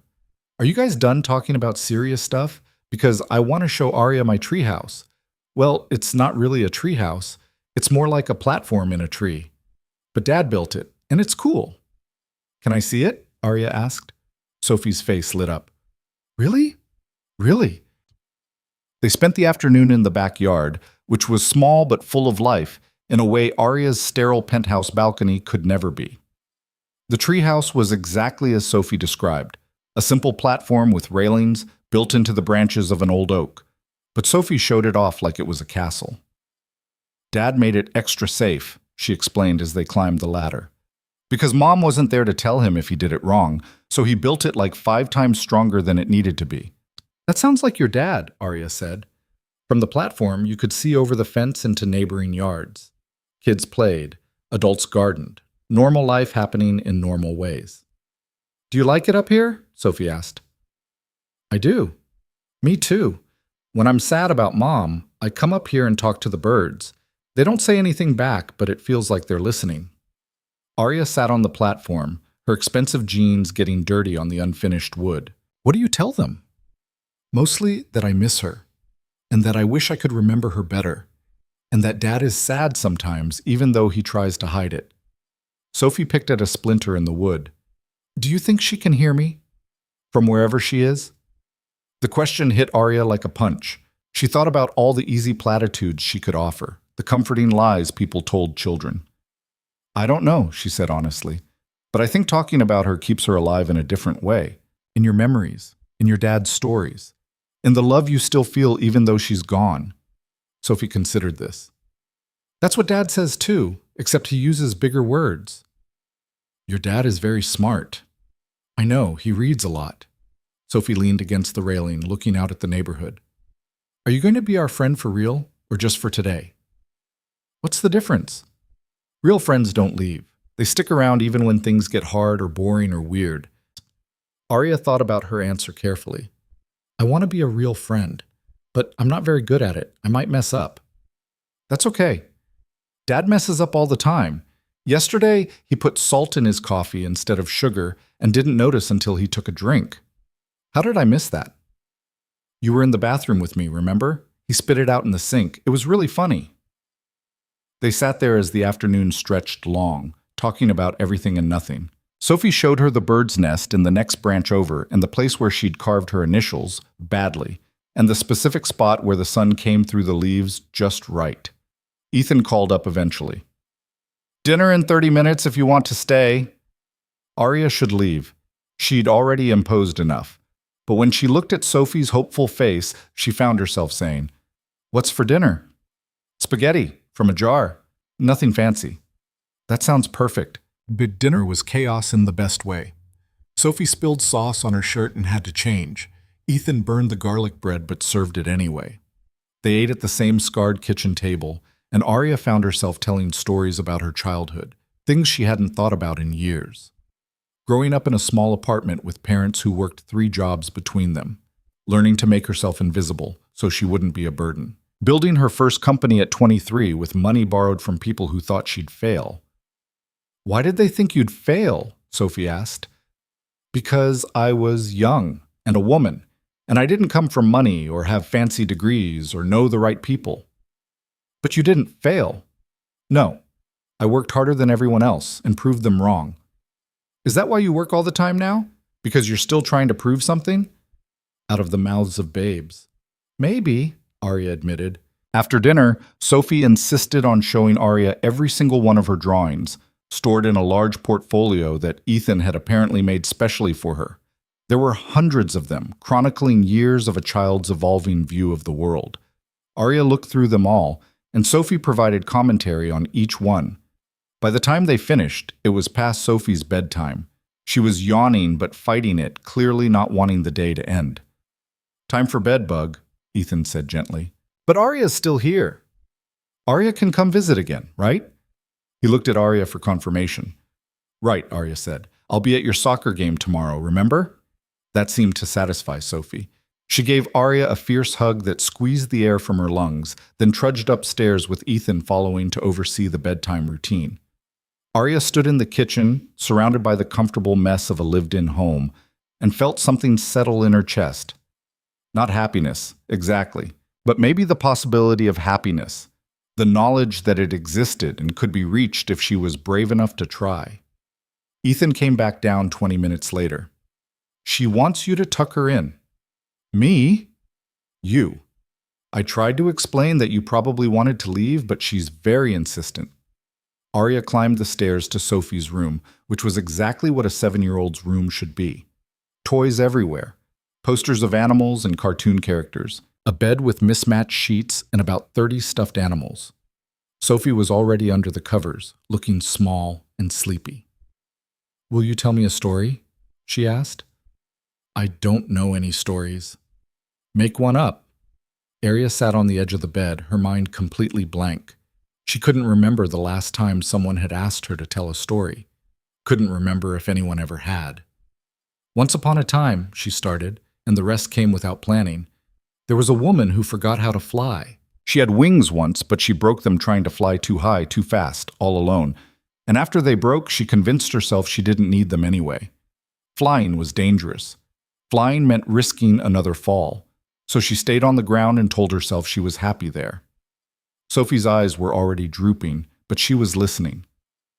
Then, one day, she met a little girl who could see things other people missed. The girl drew a picture of the woman's broken wings, and suddenly the woman couldn't pretend anymore. She had to admit that she missed flying, that being safe on the ground wasn't the same as being happy. What happened next? Sophie mumbled. I don't know yet. The story isn't finished. Does she learn to fly again? Maybe, with help from some friends who don't mind holding her wings together while they heal. Sophie smiled sleepily. That's a good story. You think so? But Sophie was already asleep. Arya sat there for a moment, looking at this child who had somehow cracked open her carefully constructed armor in less than 24 hours. Then she stood quietly and left the room, closing the door with a soft click. Ethan was waiting downstairs, 2 mugs of tea on the coffee table. You didn't have to do that, he said. I wanted to. Arya sat on the couch, accepting the tea. Thank you for today, for letting me crash your life again. You didn't crash anything. You were invited. He settled into the other end of the couch. Can I ask you something? Sure. What are you running from? Arya wrapped her hands around the warm mug. What makes you think I'm running? Because I know what running looks like. I did it for a year after Emma died. Different city, new start, convinced myself I could outrun grief. Didn't work. What made you stop? Sophie. She asked me one day why we kept moving, and I realized I was teaching her that when things hurt, you run. I didn't want that for her. He looked at Arya steadily. So what are you running from? Success, I think. Or maybe the person I had to become to achieve it. She took a sip of tea. It was too hot and slightly bitter, nothing like the perfect temperature-controlled beverages she usually drank. She loved it. I've spent 10 years building an empire, and somewhere along the way, the empire became all I was. Arya Bennett, CEO. Arya Bennett, billionaire. Arya Bennett, who closed the impossible deal and saved the failing company and made everyone who doubted her eat their words. But not Arya Bennett person. I forgot how to be just a person, how to have friends who weren't professional contacts, how to spend time doing something that didn't advance my goals, how to be vulnerable without it being weaponized. She set down the tea. Your daughter handed me a drawing, and it was like looking in a mirror, all the broken parts I'd been hiding suddenly visible. And now? Now I'm sitting in a stranger's house, drinking tea, and wondering if it's too late to learn how to be human again. It's not too late, Ethan said. It's just hard, especially if you're doing it alone. I've always done everything alone. I know, that's the problem. They sat in comfortable silence, the kind that didn't need filling with words. Through the window, Arya could see the quiet street, porch lights coming on as evening deepened. This neighborhood, this house, this life, it was so far removed from her world that it might as well have been another planet. And yet here she was, feeling more at home than she had in years. I should go, she said, even though she didn't want to. You don't have to. I know, but Sophie's soccer game is early, and I need to figure out what one wears to a children's sporting event. Ethan laughed. Jeans and a t-shirt, maybe a jacket. It's not complicated. Everything is complicated when you've overthought your wardrobe for a decade. He walked her to the door. They stood there awkwardly, neither quite sure how to end the evening. Thank you, Arya said finally, for not treating me like I'm crazy. You're not crazy, you're just figuring things out. Same thing, maybe. Maybe. She was halfway to her car when Ethan called out. Arya? She turned. I'm glad you came today. Sophie's glad too. And I think maybe you needed this as much as we did. What do you mean? Sophie's been asking for a mom since Emma died. Not to replace her, but just someone else. Another person to care about us. To show up and I've been so focused on being enough for her that I forgot she might need more than just me." He leaned against the doorframe. "So thank you for being someone she can count on, even if it's just for a soccer game." Arya's throat tightened. "I don't know how to be that person." "Nobody does at first. You just show up and try not to mess up too badly." "I'm very good at messing up." "Then you'll fit right in." She drove home slowly, taking the long route through neighborhoods that were coming alive with evening routines, families eating dinner, kids doing homework, people living ordinary lives that somehow seemed extraordinary from the outside. When she finally pulled into her building's garage, the contrast was jarring. Cold concrete, perfect lines, expensive cars that probably spent more time being detailed than being driven. She rode the elevator to her penthouse and walked into her spotless, empty apartment. It had never felt more hollow. Arya stood at her floor-to-ceiling windows, looking out at the city she'd conquered. Somewhere out there, in a small blue house with peeling paint, a little girl was sleeping, dreaming about soccer games and rainbow houses and women with broken wings learning to fly again. And somewhere in that same house, a man was probably lying awake, worrying about money and mortgages and whether he was enough for his daughter. They were struggling, barely holding on, one unexpected expense away from disaster, and yet they had something Arya had spent her entire life trying to achieve and never found. They had each other. She pulled out her phone, scrolling through the dozens of missed calls and emails, everyone wanting something, everyone demanding her attention, her decisions, her carefully calculated responses. She turned off the phone entirely and went to bed. Tomorrow, she would go to a soccer game. She would cheer for a team that would probably lose. She would stand on the sidelines with parents who had no idea who she was or what she was worth. And maybe, just maybe, she would learn what it felt like to be part of something that mattered for reasons that had nothing to do with profit margins or strategic advantages.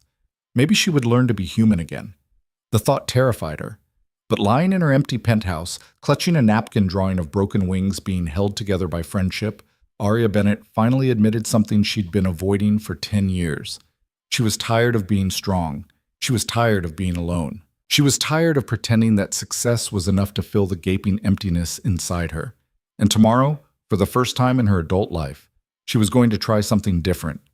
She was going to let people see her fall. Arya stood in front of her closet the next morning, staring at rows of designer clothes that suddenly seemed completely wrong for a children's soccer game. Everything was too formal, too expensive, too obviously her. The version of herself she'd spent a decade building didn't know how to dress for standing on a sideline cheering for 7-year-olds. She finally settled on dark jeans and a simple sweater, the most casual thing she owned that didn't look like she was trying too hard to look casual. Her hands shook slightly as she pulled on sneakers she'd bought 2 years ago and worn exactly once. The drive to Riverside Park took 20 minutes through Saturday morning traffic. Arya spent most of it second-guessing everything. She didn't belong here. She'd probably say the wrong thing or stand in the wrong place or somehow make Sophie's day worse instead of better. The smart thing would be to turn around, go back to her penthouse, and let this strange detour from her real life end before it got more complicated. She kept driving. The park was already crowded when she arrived, minivans and SUVs filling the lot while kids in matching jerseys ran wild across the grass. Arya parked her Mercedes between a dented Honda and a truck with a car seat visible in the back, feeling absurdly conspicuous. She found Sophie's team on the far field, a chaotic cluster of small humans in bright yellow jerseys warming up by essentially just running in circles. Sophie spotted her immediately and came sprinting over, cleats kicking up grass. "You came! You really came! Dad said maybe you'd change your mind, but I knew you wouldn't." "I said maybe she'd be busy," Ethan corrected, walking over with a folding chair under one arm and a cooler in the other hand. He looked tired but genuinely pleased to see her. "I'm glad you made it." "Me too, I think." Arya gestured at the field. "What exactly are the rules of this game?" "Don't touch the ball with your hands unless you're the goalie. Otherwise, chaos." Ethan set down the chair. "Want to sit? Fair warning, the other parents are going to ask questions." "What kind of questions?" "The nosy kind. This is a small league. Everyone knows everyone. A new face tends to cause speculation." Before Arya could respond, a woman in yoga pants and a sweatshirt that said "Soccer Mom" in rhinestones approached with the kind of friendly aggression that immediately put Arya on edge. "Hi, I'm Jennifer, Tyler's mom. I don't think we've met. Arya. She shook the offered hand, noting Jennifer's assessing gaze, taking in her expensive watch and designer jeans.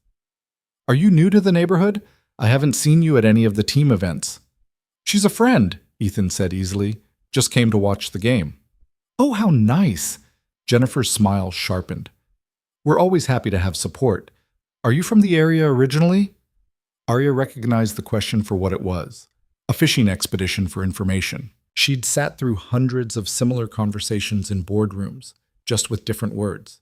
The game was always the same. I live downtown, she said neutrally. Downtown. That must be quite a commute. The traffic on weekends is terrible. Jennifer's eyes flicked to Ethan, then back to Arya. So, how do you two know each other? We met at a restaurant, Arya said, which was technically true. How lovely. Ethan doesn't get out much since... Jennifer caught herself, glancing at Sophie, who was back on the field practicing kicks. Well, it's nice to see him with company. The underlying message was clear. Everyone knew Ethan was the widowed single dad, and they were all very interested in who might be filling that void. Arya felt a flash of irritation on his behalf. I should go help with warm-ups, Ethan said, clearly sensing the tension. Arya, you okay here? Fine. As he walked away, Jennifer leaned in conspiratorially. He's a good man, really devoted to Sophie. But he works so hard, that carpentry business of his barely keeps them afloat. Sophie mentioned they're behind on some bills. Arya's jaw tightened. Did she? Oh, not in a complaining way. You know how kids are. They don't understand what they're supposed to keep private. I just think it's sweet that he's found someone who seems successful. Her gaze dropped to Arya's watch again. What do you do, if you don't mind me asking? I work in acquisitions. How interesting. What does that involve? Buying things. Arya's tone didn't invite follow-up questions. Jennifer got the hint and drifted away, but not before Arya caught her whispering to another parent. She could see the speculation spreading through the sideline like wildfire. The mysterious woman with expensive clothes watching Ethan's daughter. The gossip would be all over the neighborhood by Monday. The game started with all the organization of a food fight. Kids ran in clusters, occasionally remembering to kick the ball. Parents shouted encouragement that ranged from helpful to completely counterproductive. Sophie played defense, her face scrunched in concentration as she tried to stay between opposing players and the goal. She's actually pretty good, a voice said beside Arya. She turned to find a man about her age, wearing cargo shorts and a t-shirt advertising a local brewery. He had the easy posture of someone completely comfortable in his own skin. I'm Marcus. My daughter Zoe plays forward.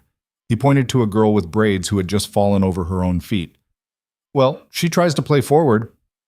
Arya. She shook his hand, grateful for someone who didn't immediately start interrogating her. First game? Is it that obvious? You look like you're watching a hostage situation instead of kids' soccer. He grinned. Don't worry, everyone's nervous their first time. You'll get used to the chaos. They watched in companionable silence as the yellow team, apparently called the Banana Slugs, which explained the mascot on Sophie's jersey, struggled to coordinate their defense. The other team scored twice in quick succession. Don't worry, we're always down at halftime, Marcus said. Coach gives them juice boxes and they rally. Usually. Do they win often? Define often. We won 2 games last season. Out of how many? 12. Arya found herself smiling. Those are terrible odds. Best odds in the league for character building, though. These kids know how to lose with grace. Well, most of them. Tyler over there cries every time, but he's getting better. On the field, Sophie had just stolen the ball from an opposing player and was racing down the sideline. The Banana Slug's parents erupted in cheers. Ethan was shouting encouragement from the coach's position, his whole face transformed with pride. Sophie passed to a teammate who immediately kicked it in the wrong direction. And that's why we lose, Marcus said cheerfully. At halftime, Sophie ran over, sweaty and grass-stained and beaming. Did you see? I almost scored. You were playing defense, Arya pointed out. Yeah, but I got the ball really far down the field before Jamie messed it up. You were great. Arya meant it. She'd watched board members present million-dollar proposals with less confidence than Sophie showed chasing a soccer ball. We're down 4-0, Sophie announced, but Coach says we're doing great and we just need to remember to pass to our own team. Ethan appeared with juice boxes, handing them out to a cluster of kids. He caught Arya's eye and smiled, a real smile that made something warm unfold in her chest. "You doing okay?" he asked when Sophie ran off to compare grass stains with her teammates.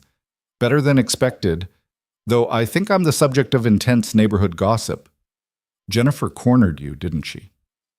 Is she always that interested in people's lives? She means well. Mostly. She's just bored, and this league is basically her soap opera." He lowered his voice. "For what it's worth, I didn't tell Sophie to keep our financial situation private. She's 7. I can't expect her to understand what's personal." "She shouldn't have to understand that. She's a kid."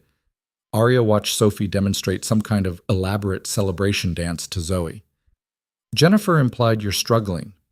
"I am struggling, but that's my problem to solve, not the neighborhood's gossip fodder." He hesitated. "And definitely not something for you to worry about." "What if I want to worry about it?" "You've known us for 2 days." "So?" "So people don't usually get invested that fast unless they want something." The words stung because they were true. In Arya's world, every relationship was transactional. Every connection had an angle. The idea that she might just care about these people without expecting anything in return was so foreign she almost didn't recognize it in herself. "I don't want anything," she said quietly. I like being here, with you and Sophie, watching terrible soccer and dealing with nosy parents. It's the most normal I've felt in years." Ethan studied her face. Okay. Okay, I believe you." He smiled slightly. "But if you change your mind and decide you need something, just ask. I'm pretty good at saying no." The second half was marginally better than the first. The Banana Slugs managed to score once, sending their section of parents into wild celebration. Sophie assisted, which meant she kicked the ball to someone who kicked it to someone else who accidentally scored while trying to pass. They still lost 6-1. "That was our best game all season," Coach announced afterward, gathering the dejected but juicebox-fueled team. "Everyone played with heart. I'm proud of you." The kids didn't look particularly consoled, but they lined up to high-five the other team anyway. Sophie came over to where Arya and Ethan stood, her face streaked with dirt. "We lost," she said unnecessarily. "You played well," Arya offered, "but we still lost." Losing doesn't erase playing well. You worked hard, you helped your team, you got better at defense. Those things matter even if the scoreboard doesn't show it. Sophie considered this. "Did you lose a lot when you were building your companies?" "All the time. I lost deals, lost money, lost people I thought I could trust. Some years I lost more than I won." "But you kept trying." "I kept trying." "Then I guess losing's okay if you learn stuff." Sophie brightened. "Can we get ice cream? Dad always says we can get ice cream after games, but sometimes we don't actually go because it's expensive." "Sophie," Ethan started, his face flushing. "I would love ice cream," Arya cut in. "My treat, to celebrate a hard-fought game." "You don't have to." "I know I don't have to. I want to." She met Ethan's eyes. "Please, let me do this one small thing." He looked like he wanted to argue, but Sophie was already bouncing with excitement, and several other kids had overheard and were now begging their parents to join. The protest died in Ethan's throat. "Fine, but we're going to the cheap place, not that fancy gelato shop downtown." "Deal."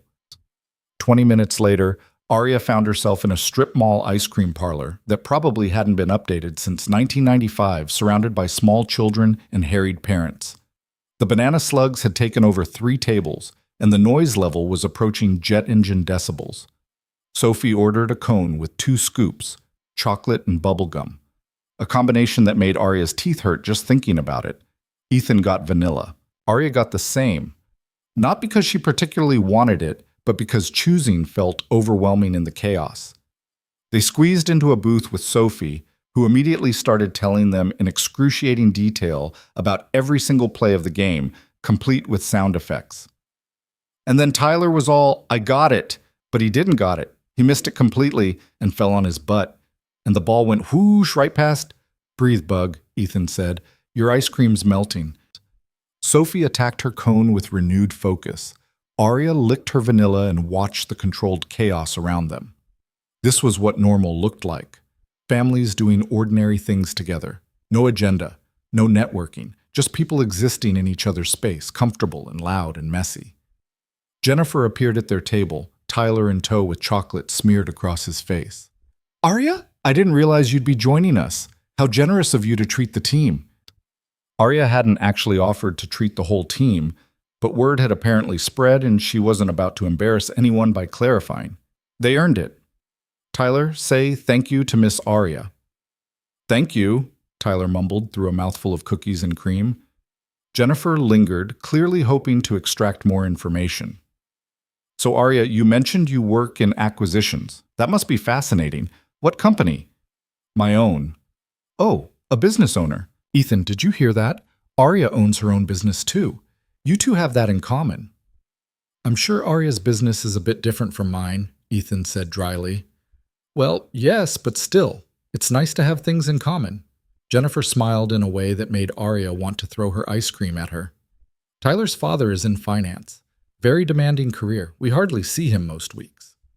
The implication was clear. Successful people didn't have time for soccer games and ice cream parlors. The fact that Arya was here meant either she wasn't actually that successful or she had some other agenda. I made time, Arya said evenly, because this is important. Of course it is. I just meant, Mom, can we go? Tyler interrupted, tugging on Jennifer's sleeve. I want to play video games. Jennifer allowed herself to be dragged away, but not without one more assessing look at Arya. I apologize for her, Ethan said when she was out of earshot. Don't. She's just trying to figure out where I fit in the hierarchy. It's what people do. You say that like you're not people. Sometimes I'm not sure I am. Arya pushed her ice cream around the bowl. In my world, everyone's always calculating. What can you do for me? What can I do for you? How can we both come out ahead? The idea that someone would just show up with no angle is basically incomprehensible. And in our world, people show up because it's Saturday, and we said we would. Sophie had somehow gotten ice cream on her forehead. That's what friends do. Is it that simple? Why shouldn't it be? Ethan asked. Because nothing in Arya's life had ever been that simple. Because every relationship she'd built had been strategic, every connection calculated for maximum advantage. Because the idea that she could just be someone's friend without it meaning anything. Beyond that was so foreign, she didn't know how to process it. But sitting here in this outdated ice cream parlor, watching Sophie try to lick ice cream off her own nose, Arya thought maybe simple wasn't such a bad thing. They were finishing up when Arya's phone buzzed. She'd turned it back on that morning, a concession to the voice in her head that said completely disappearing was irresponsible. The screen showed her lawyer's number. I need to take this, she said. I'll be right back. Outside, she answered. Robert, this better be urgent. The Singapore investors are threatening legal action. They claim you made verbal commitments that you're now reneging on. Arya closed her eyes. I made no such commitments. Their lawyers say otherwise. They want a call by end of business Monday, or they're filing a complaint with the International Trade Commission. Let them.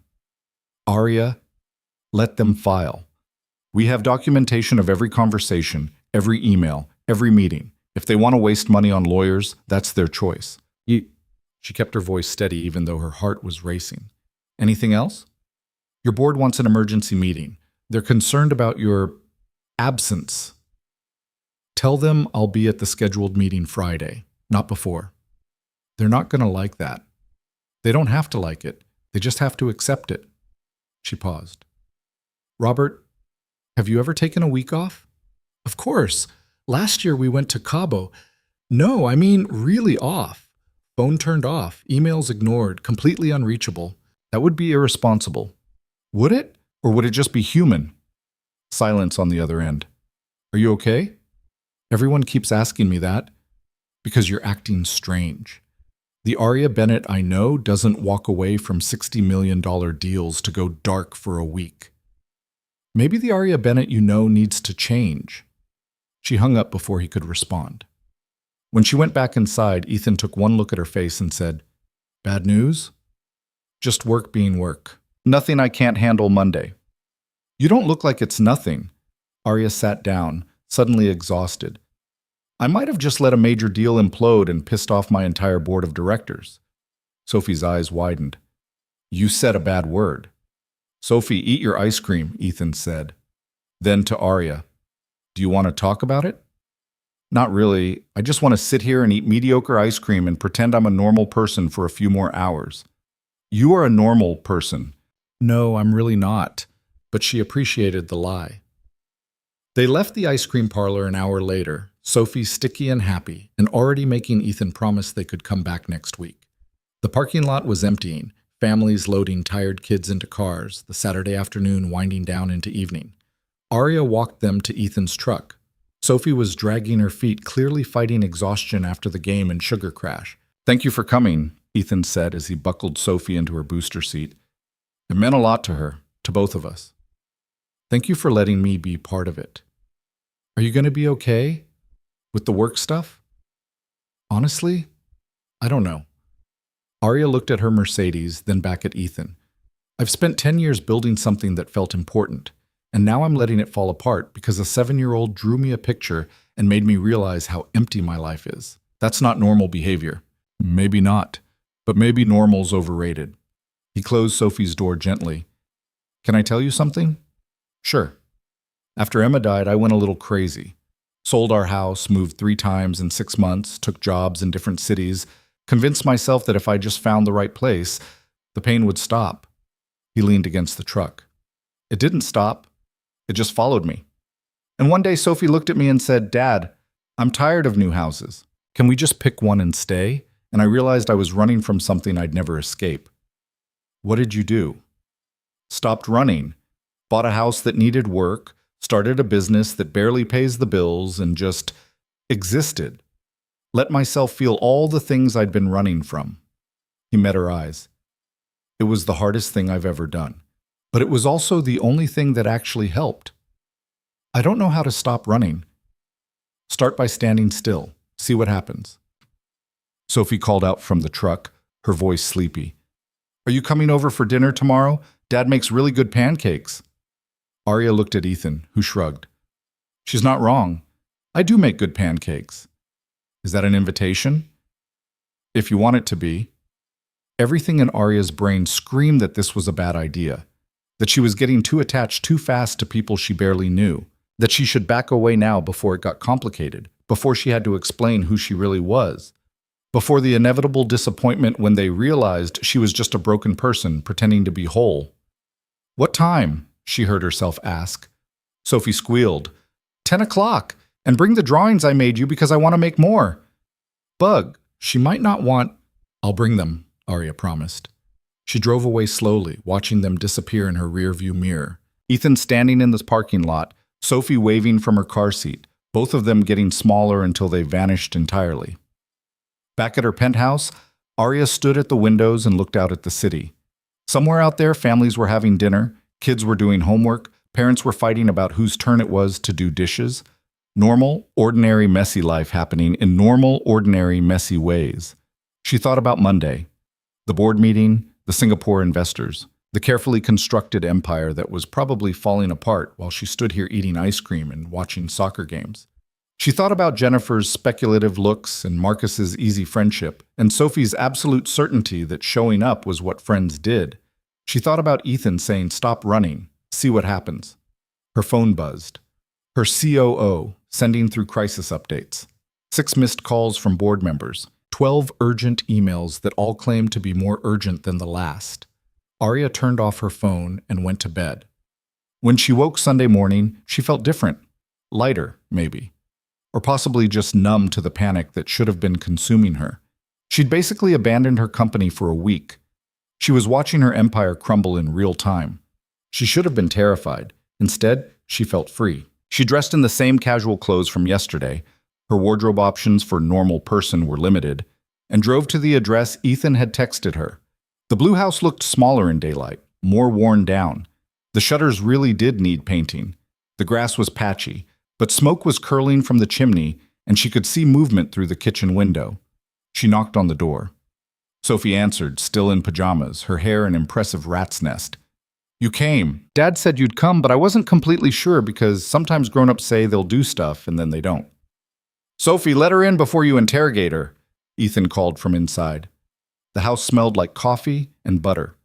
Ethan was at the stove, flipping pancakes with the ease of someone who'd done this 1,000 times. He was wearing sweatpants and an old t-shirt, his hair sticking up in directions that suggested he'd woken up maybe 20 minutes ago. He looked perfect. "Coffee?"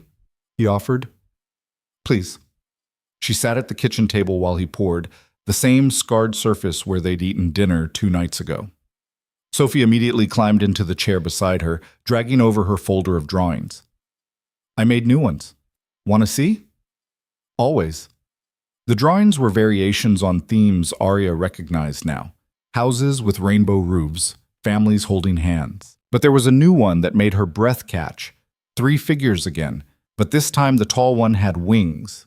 Not broken wings, whole ones, spreading out in purple and gold, detailed in a way that showed hours of careful work. "That's you," Sophie explained, "after your wings get fixed." "They're beautiful." "I know, I worked really hard on the feathers." Sophie pointed to each one. "See? They're all different, because I figured real wings aren't all perfect and the same. They're messy and weird, and that's what makes them work." Arya traced the drawing with her finger, this child's vision of her healed and whole. "Can I keep this one too?" "Of course, that's why I made it."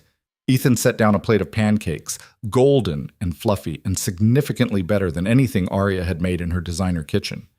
She cut into them and took a bite. They were perfect. "These are dangerous," she said. "Why?" "Because I could get used to this." "Would that be so bad?" Before she could answer, Sophie was chattering about her plans for the day, something involving a fort and a tea party, and requiring Arya's participation. Ethan didn't interrupt, just let his daughter plan their entire Sunday around their guest. They spent the morning in Sophie's room, building an elaborate blanket fort that took over most of the available space. Arya found herself crawling around on the floor, holding up corners while Sophie directed the construction with the authority of a tiny general. "This pillow goes here. No, not there. Here. That's not a good supporting pillar. We need the big couch cushion from downstairs." "Sophie, we already took all the couch cushions," Ethan pointed out. "There's nowhere left to sit." "Then we'll sit in the fort. That's the whole point." The fort, when completed, was actually impressive. Multiple rooms, a designated snack area, a reading nook with flashlights. Sophie had even created a sign that said "No boys allowed," which Ethan protested. "I helped build it." "You can come in for tea party," Sophie conceded, "but otherwise it's a girls-only zone."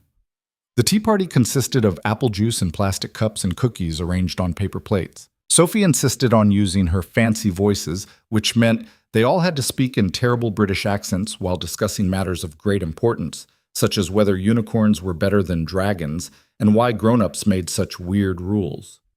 Arya found herself laughing until her stomach hurt, drinking apple juice and eating cookies and discussing the relative merits of magical creatures with absolute seriousness.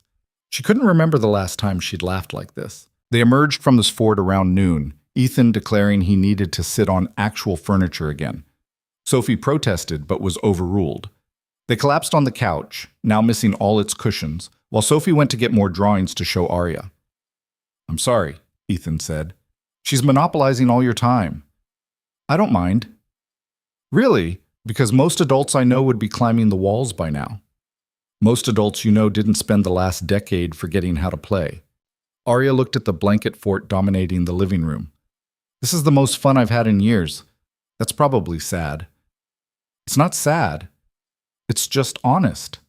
Sophie came back with more artwork, and the afternoon dissolved into a comfortable blur.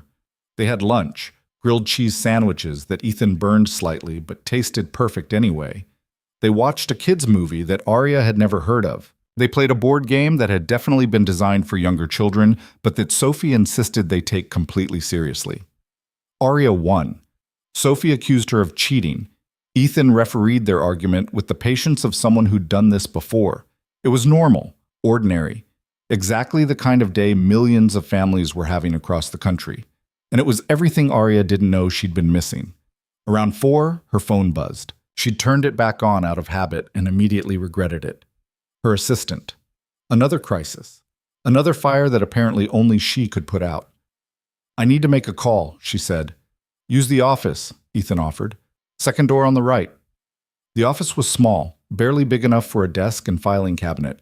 But it was quiet, and when Arya called Claire back, she could hear the concern in her assistant's voice. "Where have you been? I've been trying to reach you all day." I was busy. Busy? Arya, the Singapore deal is officially dead. They filed a complaint. Your board is threatening a vote of no confidence. 3 major clients are asking for reassurances that the company is stable. This is a disaster. Arya sat in Ethan's desk chair looking at the papers scattered across the surface. Invoices. Estimates. A child's drawing of a house with their address written carefully at the top. The detritus of a life that was small and struggling and completely real. Let them vote, she said. What? The board. If they want to call a vote of no confidence, let them.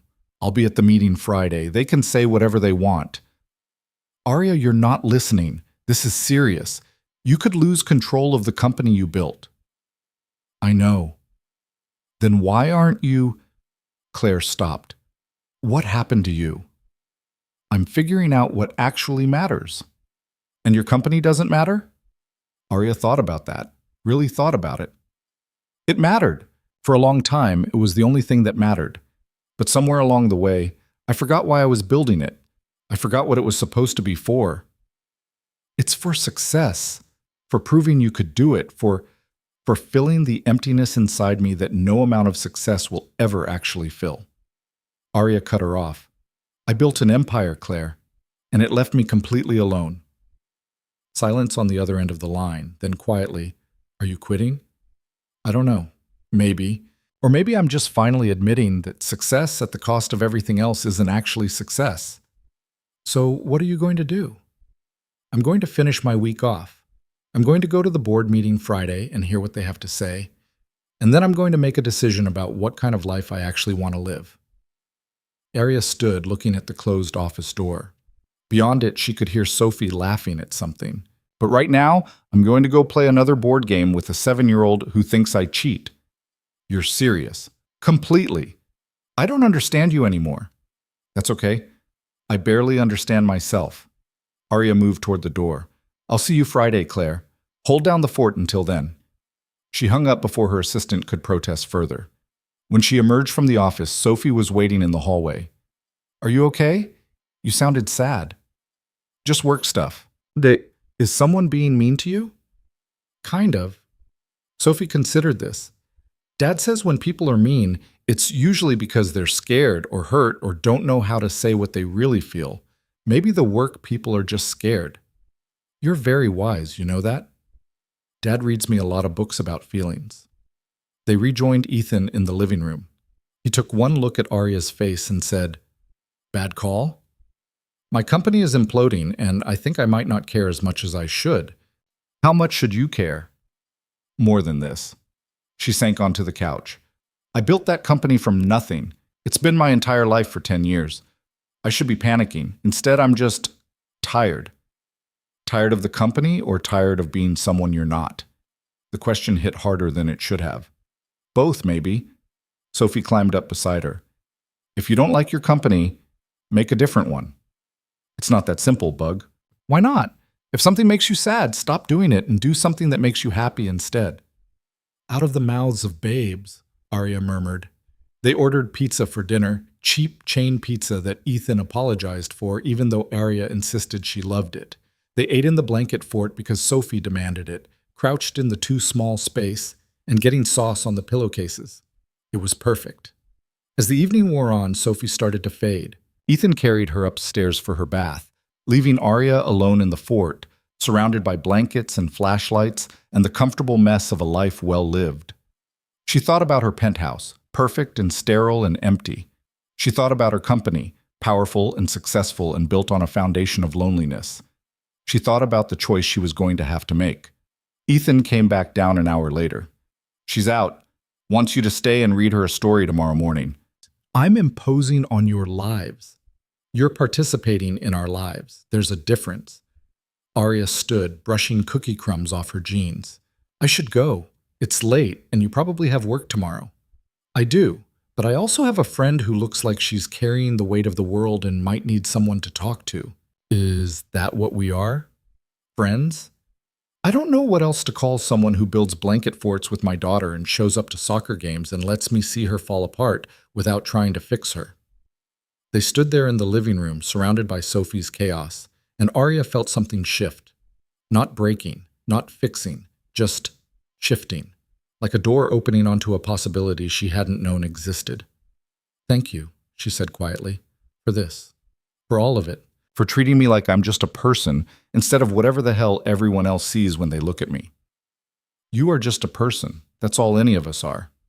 I forgot that somewhere along the way. So remember it now." She left shortly after, driving back to her penthouse through streets that looked different now. Same buildings, same lights. But she was seeing them with different eyes. Monday would come. The board meeting would happen. Her empire would either stand or fall, based on decisions she hadn't made yet. But tonight, sitting in her perfect apartment with Sophie's drawing spread across her coffee table, Aria Bennett finally let herself imagine what would happen if she chose herself instead of success. If she let the broken wings stay broken and built something new from the pieces. If she stopped trying to fly alone. The thought terrified her, but not as much as the thought of spending another 10 years in this gilded cage, successful and hollow and completely alone. Monday morning arrived with the weight of inevitability. Aria stood in her closet, staring at the power suits that had been her armor for a decade. Tailored perfection, designer labels, the uniform of someone who had conquered every room she entered. She reached for the navy Armani, then stopped. Her hand moved instead to the simple black dress she'd worn to a charity function once and hated because it made her look approachable. She paired it with flats instead of heels, left her hair down instead of pulled back in the severe bun her board expected. Small rebellions. But rebellions nonetheless. The office felt different when she walked in at 9. Or maybe she felt different and everything else was exactly the same. People stared, whispered. Her assistant nearly dropped her coffee when Aria passed her desk. "You're here," Claire said, like she'd seen a ghost. "I said I'd be back Monday." "I know, but after the week you had, I thought maybe—" She stopped, taking in Aria's appearance. "Are you feeling okay?" "Honestly, I have no idea." Aria kept walking toward her office. "Clear my morning. I need to think." "You have back-to-back meetings starting in— Cancel them." "All of them?" "All of them." She closed her office door before Claire could protest, leaning against it and taking in the space that had been her second home for years. Floor-to-ceiling windows overlooking the city, minimalist furniture that cost more than most people's cars, awards and accolades lining the shelves, evidence of success everywhere she looked. It felt like a museum dedicated to someone she didn't recognize anymore. Her phone buzzed. "Ethan. Hope your first day back isn't too brutal. Sophie wants to know if you're coming for dinner Wednesday. I told her you'd probably be busy, but she's insistent." Aria smiled despite everything. She typed back. "Tell her I'll be there. What should I bring?" The response came quickly. "Just yourself. And maybe patience. She's planning to teach you how to make friendship bracelets. I'm terrible at crafts. That's why you need teaching." She was still smiling when Claire knocked and entered without waiting for permission. Her assistant's face was grim. "The board moved up the meeting. They want to see you in an hour." "They can't just move up a scheduled meeting. They're invoking the emergency clause. Apparently your week of absence constitutes an emergency." Claire set down a folder. "These are the complaints they're filing. It's not good." Aria opened the folder. Abandonment of fiduciary duty. Failure to fulfill contractual obligations. Negligence in handling major accounts. The list went on, each accusation more damning than the last. "They're going to try to remove me," she said. "Yes." "Do they have the votes?" "Probably. You've made a lot of enemies over the years, Aria. People don't forget." She should feel panic, should be strategizing, calling allies, preparing her defense. Instead, she just felt tired. "What do you want me to do?" Claire asked quietly. "What do you mean?" "I mean, I've worked for you for 5 years. I've seen you build this company into something remarkable. I've also seen what it's cost you."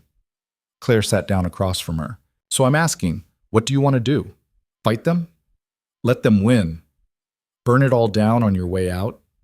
Aria looked at her assistant, really looked at her, maybe for the first time. Claire was 32, brilliant, ambitious, underpaid, because Aria had always assumed loyalty didn't need rewarding beyond the prestige of working for her. "Why do you stay?" Aria asked. "What? You could work anywhere. You're smarter than half my executives." Why stay here working ridiculous hours for someone who barely sees you as a person? Claire flinched. Is that what you think? Isn't it true? There was a long pause. Then Claire said, I stayed because I believed in what you were building. This company, at its best, does good work. We've saved failing businesses, created jobs, made things better. She looked down at her hands. But lately, it feels like we've lost sight of why we're doing any of it. Like it's just about winning for the sake of winning. And if I told you I'm thinking about walking away, I'd say it's about damn time. Arya laughed, sharp and surprised. You're supposed to talk me out of it. Why? So you can spend another decade making yourself miserable while the rest of us watch? Claire shook her head. You're not happy, Arya. You haven't been happy in years. Maybe walking away is exactly what you need. The board will destroy everything I built. Will they? Or will they just run it differently than you would? Claire stood. You have an hour. I suggest you figure out what you actually want before you walk into that room. After she left, Arya sat at her desk and stared at the city below. Millions of people down there, living their lives, most of them never knowing her name or caring about her company. The empire she'd built was huge to her, but ultimately inconsequential to the world at large. Her phone buzzed again. Sophie this time, a message sent from Ethan's phone. Hi, Arya. Dad is letting me text you. I drew you another picture. It's a rainbow. Do you like rainbows? I think you should like rainbows.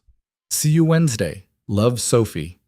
Attached was a photo of a crayon drawing, bright and messy and utterly joyful. Arya looked at it for a long moment. Then she looked at the complaints folder, the accusations and legal threats, and carefully constructed case against her.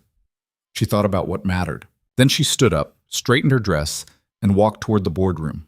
The board was already assembled when she arrived.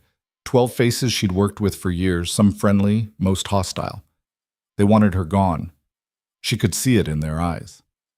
Richard Thornton, the oldest member and biggest shareholder after Arya, cleared his throat.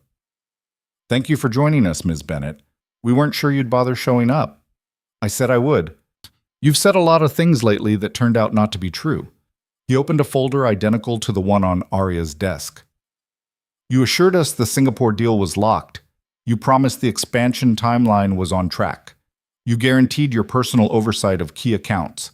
And then you disappeared for a week without explanation, costing this company millions. I took personal time, as is my right. Personal time? Margaret Chen, the CFO, leaned forward. Arya, you've never taken personal time. In 10 years, you've taken maybe 5 days off total. And now, in the middle of our busiest quarter, you suddenly need a week? What are we supposed to think? That I'm a human being who needed a break? We think you're having a breakdown, Richard said bluntly. And while we sympathize, we can't allow personal issues to jeopardize this company. Arya looked around the table. These people had made fortunes off her work. She'd built this company with her own hands, her own vision, her own relentless drive. And now they sat in judgment, deciding if she was still worthy of what she'd created. You're right, she said. The room went silent. I'm sorry, Richard said. You're right. I am having a breakdown. Or a breakthrough. I'm not entirely sure which. Arya sat down at the head of the table, the position she'd occupied for years. I spent 10 years building this company. I sacrificed everything, relationships, health, any semblance of a personal life. I became exactly what I needed to be to succeed. And it worked. We're successful beyond anything I imagined. Then why throw it away? Margaret asked. Because success isn't worth what I paid for it. Arya met each of their eyes in turn. I forgot why I started this company. I forgot what it was supposed to mean. It became about winning, about proving myself, about showing everyone who ever doubted me that they were wrong. And in the process, I lost myself completely. So what are you saying? Richard's voice was cold. You're quitting? I'm saying I don't know. I'm saying I need to figure out what I actually want instead of what I think I should want. She stood. So here's my proposal. Give me 30 days. 1 month to decide if this is still where I belong. If I decide to stay, I'll come back fully committed. If I decide to leave, I'll make the transition smooth and fair. Absolutely not, Richard said immediately. We're not putting this company in limbo for a month while you find yourself. Then remove me now. Call the vote. Do what you came here to do. The room erupted in overlapping voices, some calling for the vote immediately, others urging caution, Margaret trying to find middle ground. Arya stood there and felt nothing but a strange sense of calm. This was it, the moment where everything she'd built would either stand or fall, and she honestly couldn't bring herself to care which way it went. Enough, Richard's voice cut through the chaos. We'll vote now. All in favor of removing Arya Bennett as CEO effective immediately? Hands went up. Arya counted, 8 out of 12. The motion passes. Richard looked at her without sympathy. You have until end of business today to clear out your office. Security will escort you from the building. Arya nodded slowly. Can I say something first? I don't think, please. Something in her voice made him stop. She looked around the table one last time at these people who had been her partners, her adversaries, her entire professional world. I don't blame you, she said quietly. You're doing what you think is right for the company. And you're probably correct. I haven't been fully present. I haven't been the leader this company needs. She picked up her folder, the one full of accusations she'd barely read. But I hope you remember, when you're running things your way, that companies aren't just about profit margins and shareholder value. They're about people, the ones who work here, the ones whose businesses we help, the ones whose lives we touch. She walked toward the door. I hope you don't forget that the way I did. She left before anyone could respond. The walk back to her office felt surreal. People were already staring, word spreading fast in the way it always did in corporate environments. Arya Bennett was out. The empire had fallen. Claire was waiting in her office, her face pale. I heard. Everyone heard, I'm sure. What do you need me to do? Arya looked around at the space that had been hers, the awards, the photos from company events where she'd smiled for cameras while dying inside, the evidence of success that had cost her everything. Help me pack, she said. They worked in silence, boxing up a decade of her life. Claire didn't ask questions, didn't offer platitudes, just helped Arya dismantle the physical evidence of everything she'd been. When they finished, Arya stood in the empty office one last time. What will you do? Claire asked. I have no idea. That's terrifying. Yes. Arya smiled slightly. It's also kind of liberating. For what it's worth, I think you made the right choice. I didn't make a choice. They made it for me. No, they didn't. You walked in there and told the truth. You could have fought. You could have played politics and called in favors and probably kept your position, but you didn't. Claire handed her the last box. You chose honesty over winning. That's a choice. Security was waiting in the lobby. They weren't cruel about it, just professional. Arya handed over her badge and keys, signed the paperwork terminating her employment with the company she'd built, and walked out of the building for the last time. Her Mercedes was in the parking garage. She loaded the boxes into the trunk, got in the driver's seat, and sat there. She'd just lost everything. Her company, her identity, the purpose that had defined her adult life. She should be devastated. Instead, she felt light. Her phone buzzed. Ethan, how's your day going? Arya laughed, a slightly hysterical sound that echoed in the car. She typed back, I just got fired from my own company. 3 dots appeared immediately, then, are you okay? I don't know. Can I come over? Of course. Door's unlocked. I'm in the workshop out back if I don't hear you knock. She drove to his house on autopilot, her mind blank and racing simultaneously. When she pulled into his driveway, she sat there for a moment, trying to process what had just happened. She was 30 years old, unemployed, untethered from everything that had given her life structure and meaning. She was free. The realization hit her like a wave. She got out of the car and walked around the side of the house, following the sound of a saw running. The workshop was a converted garage, tools hanging on every available surface, sawdust covering the floor like snow. Ethan was at a workbench, cutting a piece of wood with focused precision. He looked up when she entered, killed the saw, and pulled off his safety glasses. That was fast, he said. Then he got a good look at her face. What happened? They voted me out. 8-4. I have to clear out by end of business, which I guess I already did since I brought everything with me. The words came out flat, emotionless. 10 years, gone in one vote. Ethan set down the wood. I'm sorry. Don't be. I basically invited it. Arya sank onto a stool, suddenly exhausted. I stood in that boardroom and told them I didn't know if I wanted to be there anymore. What did I think would happen? You told the truth. The truth got me fired. Did it? Or did it get you free? Arya looked at him, this carpenter in his dusty workshop who somehow saw things more clearly than anyone in her expensive office ever had. I don't know how to be free, she said quietly. Then maybe it's time to learn. He picked up a piece of sandpaper, handed it to her along with a piece of wood. Here, make yourself useful. What? Sand this. Smooth. Even strokes. Don't overthink it. I just lost my company and you want me to sand wood? I want you to do something with your hands while your brain processes. Trust me. She took the sandpaper and wood, feeling ridiculous. But she started sanding anyway, the repetitive motion strangely soothing. Ethan went back to his cutting, the workshop filling with the sounds of work. They stayed like that for an hour. Not talking. Just existing in the same space, doing simple tasks that required no strategy or calculation. Arya's mind slowly quieted. Better? Ethan asked eventually. Maybe. She looked at the wood in her hands, now smooth and free of rough edges. What is this for anyway? Bookshelf for Sophie's room. She's outgrowing the old one. He gestured at the pieces laid out on his workbench. Want to help me put it together? I don't know how to build furniture. I'll teach you. So she spent the afternoon learning to build a bookshelf. Ethan showed her how to measure and mark, how to drill pilot holes so the wood wouldn't split, how to check if something was level.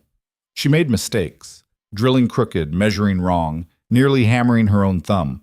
But slowly the bookshelf took shape, something real and solid, built with her own hands. When Sophie got home from school, she found them in the workshop covered in sawdust. You're here, she launched herself at Arya. Did you come for dinner early? Dad said Wednesday, but early is better. I came because I had a bad day and your dad is teaching me carpentry. Sophie studied the bookshelf. That's pretty good for a first try. The corners are a little wonky, but Dad can fix that. Thanks, Bug, Ethan said dryly. What? I'm being honest. You said honesty is important. They carried the bookshelf inside and up to Sophie's room. It fit perfectly against the wall, the wonky corners barely visible once it was in place. Sophie immediately started loading it with books, arranging and rearranging them with serious concentration. It's perfect, she declared. Way better than the old one. Arya looked at this simple piece of furniture, imperfect and handmade, and felt a swell of pride that surprised her. She'd built a billion-dollar company and never felt this satisfied. Stay for dinner, Ethan said. It wasn't a question. I don't want to impose. You're not imposing, you're participating. He looked at her steadily.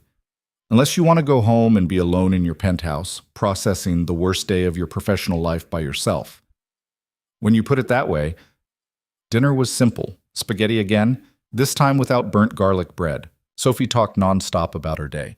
Something about a boy who ate glue and a science experiment with vinegar. Normal kid stuff that had nothing to do with boardrooms or hostile takeovers. Arya listened and felt the knot in her chest slowly unwind. After dinner, Sophie insisted on teaching Arya how to make friendship bracelets as promised. They sat at the kitchen table with embroidery floss and Sophie's instruction book, attempting to follow patterns that seemed simple in theory but proved impossible in practice. You're doing it wrong, Sophie said for the fourth time. I know I'm doing it wrong. I told you I'm terrible at crafts. You just need to focus more. Look, it goes over-under, over-under. See? Arya tried again. The bracelet looked like it had been made by someone wearing mittens. In the dark. While drunk, Sophie examined it critically. Well, it's very colorful. Ethan laughed from where he was washing dishes. That's Sophie speak for, that's terrible. I'm being nice. You're being diplomatic. There's a difference.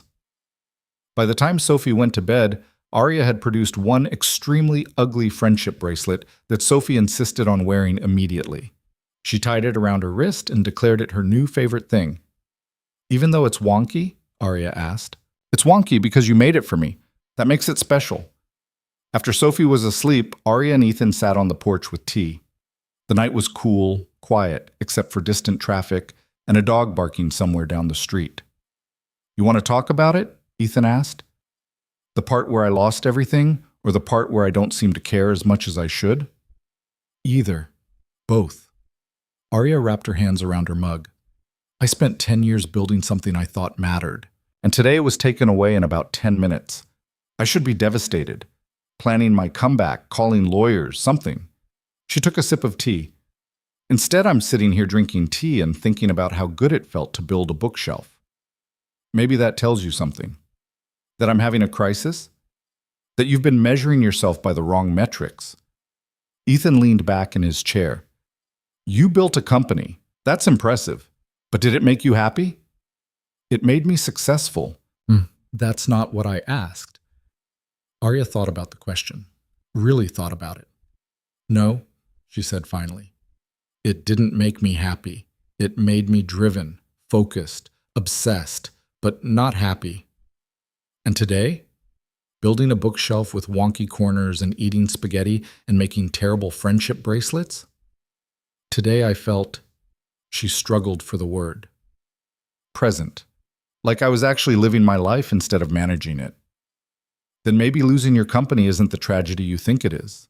It's still terrifying. I don't know who I am without it. So figure it out. You have time now. I have money, Arya corrected. Time is one thing, but I still need purpose, direction, something to work toward. Why? The question caught her off guard. What do you mean, why? Why do you need to be working towards something? Why can't you just exist for a while? Figure out what you actually want instead of what you think you should want. Because that's not how I'm wired. I need goals, objectives, metrics of success. Says who? Says everyone. Says the world. Says, she stopped. Says me, I guess. And how's that working out? Arya laughed, but it came out bitter. Point taken. They sat in comfortable silence, the kind that had become familiar over the past week. Arya thought about her penthouse waiting for her, empty and perfect. Then she thought about this porch, this house, these people who had somehow become important to her in the span of days. Can I ask you something? She said. When Emma died, how did you know when you were ready to move on? Ethan was quiet for a long moment. I'm not sure I'm ready. Some days I still expect to see her in the kitchen making coffee. Still reach for my phone to tell her something funny Sophie did. He set down his mug. But I realized that moving on doesn't mean forgetting. It means making room for new things while still honoring what was. I'm not mourning a person. I'm mourning an idea of who I thought I was. Same principle applies. Arya absorbed this. What if I don't know how to be someone new? Then you learn. Same way Sophie learned to tie her shoes and I learned to cook without burning everything. You just start, and you mess up, and you try again. That sounds exhausting. It is, but it's also how you actually live instead of just existing. Her phone buzzed. She almost ignored it, then saw Claire's name and answered. The board's already announcing their transition plan, her assistant said without preamble. Richard's taking over as interim CEO. They're spinning your departure as voluntary retirement. Of course they are. There's a severance package. It's substantial. They're basically paying you to go away quietly. How substantial? Claire named a number that made Arya blink. They must really want to make sure I don't fight this. Will you? Arya thought about it. About depositions and lawyers and dragging this out in public. About fighting for a company that had stopped feeling like hers long before today. No, she said. Let them have it. I'm done. You're sure? I'm sure. After she hung up, Ethan looked at her questioningly. Severance package, she explained. Enough that I'll never have to work again if I don't want to. And do you want to? Eventually, maybe, but not now. Now I just want to figure out how to be a person again. That seems like a good place to start. It was past midnight when Arya finally left, driving home through empty streets. Her penthouse felt even more hollow than usual, the silence oppressive after the comfortable noise of Ethan's house. She stood at her windows looking out at the city, at the empire she'd conquered and then lost. Tomorrow, the news would break. Arya Bennett, forced out of her own company. The business world would speculate and gossip. Her rivals would gloat. Some would offer sympathy she didn't want. And she would wake up with nowhere to be, and nothing demanded of her, and absolutely no idea what came next. The thought should terrify her. Instead, she found herself pulling out Sophie's drawings. The woman with broken wings. The woman with healed wings. The three figures holding hands under a smiling sun. A child's vision of what healing might look like. Arya pinned them to her wall, these pieces of crayon and paper that had somehow cracked her open and let the light in. Then she went to bed, and for the first time in months, slept through the night without waking to check her phone. When morning came, she woke naturally instead of to an alarm. Lay in bed without immediately reaching for work emails. Made coffee and sat on her balcony watching the city wake up, with no agenda and no schedule and no purpose except to exist in the moment. It felt strange, uncomfortable, a little bit wonderful. Her phone buzzed. Sophie again, from Ethan's phone. "Good morning. Dad says you probably need space today, but I wanted to say hi. Also, we're making cookies tomorrow if you want to come help. Dad says I have to warn you they might turn out bad because we're experimenting with a new recipe." "Okay, bye."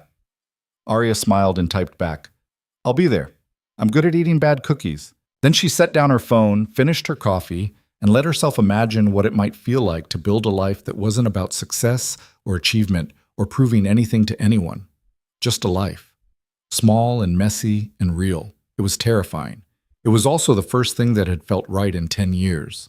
The news broke Wednesday morning, just as Arya was getting dressed to go help Sophie with the cookie experiment.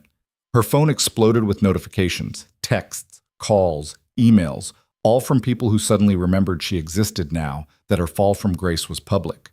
She turned it off and drove to Ethan's house. Sophie answered the door wearing an apron that was 3 sizes too big and already covered in flour. "You came! I wasn't sure because Dad said important business people have lots of meetings and might be too busy." "I'm not an important business person anymore," Arya said. "So I'm free all day." "Good, because we're making 3 kinds of cookies and Dad says that's too ambitious, but I think we can do it." The kitchen was already chaos. Mixing bowls everywhere, ingredients scattered across every surface. Ethan stood at the counter looking slightly overwhelmed, reading a recipe on his phone. "Reinforcements," he said when he saw Arya. "Thank God. Sophie has decided we're opening a bakery." "Not a bakery, a cookie store." "They're different." "How are they different?" "Bakeries make bread. We're only doing cookies." Sophie said this like it was the most obvious thing in the world. "Arya can help with the chocolate chip ones. You do the oatmeal raisin. I'll do sugar cookies." "You've delegated us," Arya observed. "Someone has to be in charge." They spent the morning making cookies, or trying to. The chocolate chip batch came out flat and crispy instead of soft and chewy. The oatmeal raisin burned on the bottom. Sophie's sugar cookies were so loaded with sprinkles they were more decoration than cookie. None of it mattered. They laughed and made a mess and ate raw dough when Sophie wasn't looking, and then some when she was, because she immediately demanded her share. Arya's phone, even turned off, sat like a weight in her purse. The business world was probably tearing her apart right now. Former colleagues offering false sympathy while celebrating her downfall. Competitors analyzing what went wrong. The press speculating about her next move. And here she was, covered in flour, arguing with a 7-year-old about whether raisins belonged in cookies. "They absolutely do not," Sophie insisted. "They're a classic," Ethan argued. "They're gross. Raisins are just grapes that gave up." Arya laughed so hard she had to sit down. Around noon, someone knocked on the front door. Ethan went to answer it while Arya helped Sophie roll out more sugar cookie dough. She heard voices, Ethan's, and then a woman's that sounded vaguely familiar. Then Jennifer from the soccer team walked into the kitchen, her eyes going wide when she saw Arya. "Oh, I didn't realize you had company." Her gaze swept over Arya's flour-covered clothes, the domestic scene, the clear comfort of someone who belonged here. "I just came to drop off the team schedule for next month."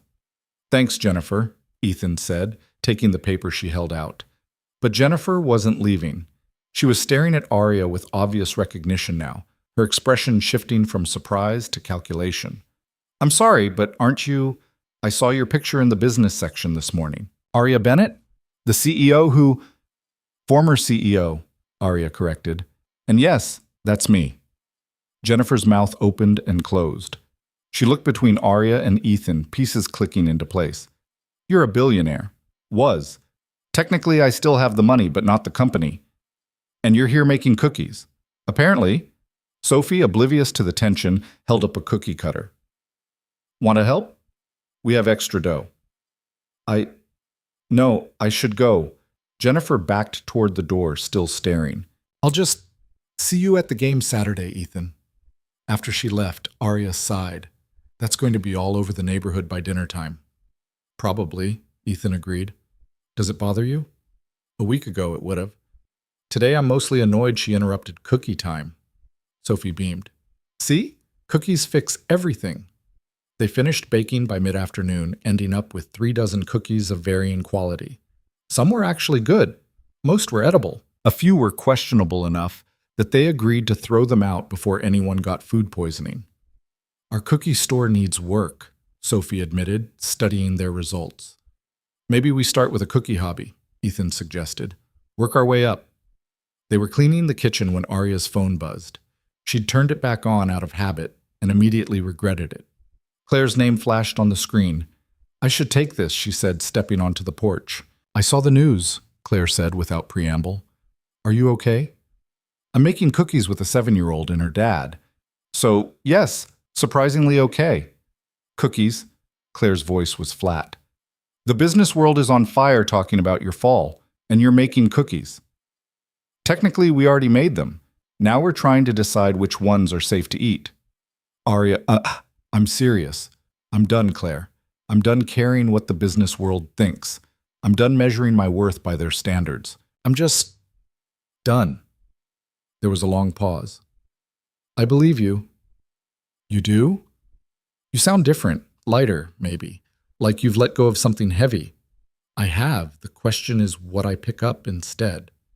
Have you thought about what's next? Arya looked through the window at Sophie and Ethan, arguing about whether they should try making brownies next, or if that was pushing their luck. Not really. For the first time in my adult life, I have no plan, no strategy, no endgame. And how does that feel? Terrifying, also kind of amazing. Claire laughed. For what it's worth, I'm happy for you. You deserved better than what that company became. Thanks, Claire. That means a lot. One more thing. The severance package came through. It's in your account. You're officially set for life. After they hung up, Arya stood on the porch for a moment, processing. She was 30 years old, unemployed, and richer than most people could imagine. She could do anything, go anywhere, be anyone. The possibilities were overwhelming. You okay? Ethan had come outside, wiping his hands on a dish towel. My severance package just cleared. I'm officially a woman of leisure. Congratulations? I'm not sure if congratulations is the right word. She leaned against the railing. I have enough money to never work again. I could travel the world, buy houses, fund charities, do literally anything I want. And I have absolutely no idea what I actually want. That sounds like a good problem to have. Does it? Because it feels paralyzing. She turned to look at him. You always seem so sure, like you know exactly what matters and what doesn't. How do you do that? I'm not sure at all. I'm constantly terrified I'm failing Sophie, that I can't give her the life she deserves, that I'm one bad month away from losing everything. He sat on the porch steps. But I figured out that certainty isn't the point. Showing up is the point. Being present. Doing the best you can with what you have. That's not very comforting. No, but it's honest. Sophie poked her head out the door. Are you guys having a serious talk? Because I want to show Arya the fort I built in the living room, and serious talks are boring. We're done, Arya said. Show me this fort. The fort was even more elaborate than last time. Sheets draped over furniture, pillows creating rooms, flashlights providing ambiance. Sophie had even set up a snack station with their questionable cookies. This is my reading room, she explained, pointing to a corner with books stacked haphazardly. And this is the thinking room, and this is where we have important meetings. What kind of important meetings? Friend meetings, where we talk about important stuff. Sophie settled into the fort's main chamber, patting the spot next to her for Arya to sit. Dad says you lost your job. I did. Are you sad? Arya thought about how to answer honestly. Not as sad as I thought I'd be. Mostly just confused about what comes next. You could work at the ice cream place. They're hiring. I don't think I'm qualified to scoop ice cream. Everyone's qualified to scoop ice cream. You just put it in the cone. Sophie picked up one of their better cookies, examining it critically. Or you could do something new, something you've never done before. Like what? I don't know. What did you want to be when you were little, before you decided to be a CEO? The question hit Arya unexpectedly hard. She tried to remember being young, before ambition and survival had narrowed her world to a single path. What had she wanted? I wanted to help people, she said slowly. Not in a business way, just actually help. Make things better for people who needed it. Then do that. It's not that simple, Bug. Why not? Sophie looked genuinely confused. If you want to help people and you have money to do it, just start helping. That's what Dad does. Mrs. Chen next door needed her stairs fixed but couldn't afford it, so Dad just fixed them. He said helping doesn't need to be complicated. Arya looked at this child who somehow saw the world in such clear, uncomplicated terms. Your dad is very wise. I know, that's why I keep him. They spent the rest of the afternoon in the fort, talking about everything and nothing. Sophie showed Arya her rock collection, just rocks from the backyard that she'd decided were special. Her favorite books, most of which had been read so many times the covers were falling off. Her drawings of what she wanted to be when she grew up, which changed from page to page. Astronaut, veterinarian, artist, professional cookie maker. You can be all of those things, Arya said, not at the same time. Why not? Who says you have to pick just one thing to be? Sophie considered this. Nobody, I guess. I just thought grown-ups had to pick one thing and stick with it forever. Maybe that's the problem. Maybe we're all so focused on being one thing that we forget we can be lots of things. Arya looked at the drawings spread around them. You know what? I spent 10 years being just one thing, CEO. That was my whole identity. And now that it's gone, I'm realizing I could be anything, or lots of things. Like what? I don't know yet, but I'm starting to think that's okay.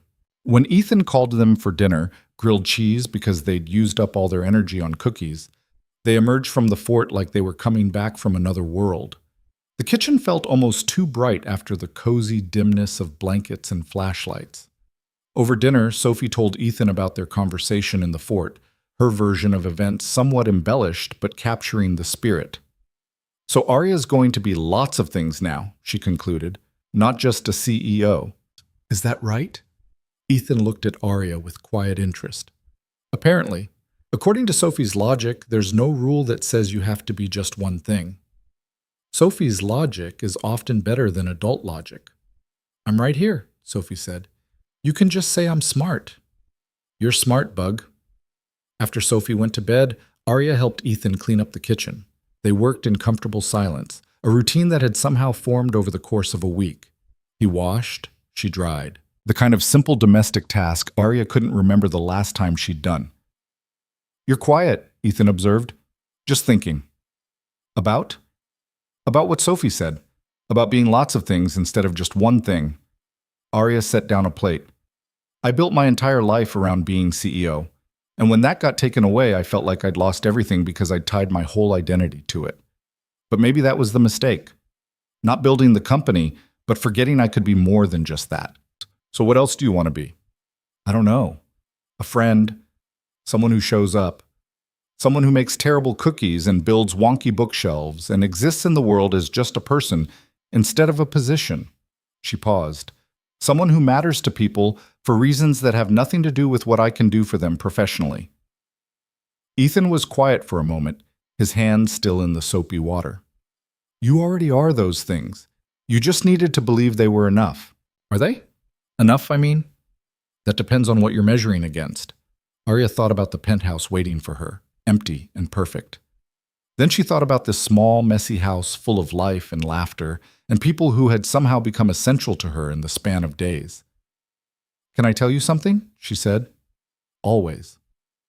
A week ago, I was sitting in a restaurant waiting for a date who never showed up, and I felt like the loneliest person on earth. I had everything, success, money, power, and I was completely empty inside. She looked at him. And then Sophie handed me a drawing, and you invited me to sit with you, and for the first time in years, I felt seen. Not as CEO Arya Bennett, but just as Arya, broken and lost and desperately needing connection. You weren't that lost. I am, but I'm starting to find my way. She set down the dish towel. You and Sophie, you saved me. You probably don't even realize it, but you did. You showed me what actually matters. Ethan turned off the water, drying his hands. We didn't save you. We just gave you space to save yourself. Is there a difference? A big one. Saving someone means carrying them. We just walked beside you while you figured out how to carry yourself.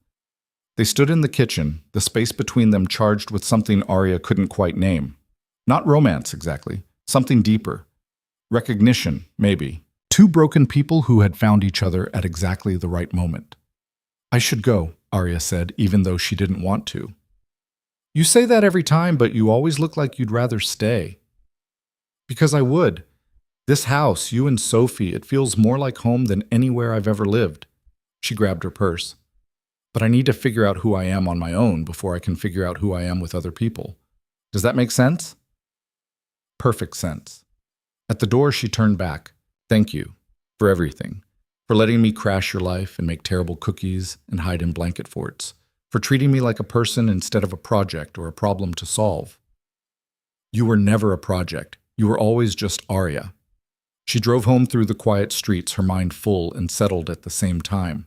When she got to her penthouse, she didn't immediately go to the windows like usual. Instead, she went to her bedroom and pulled out the business card she'd given Ethan that first night. The one with just her name and number, no title or company.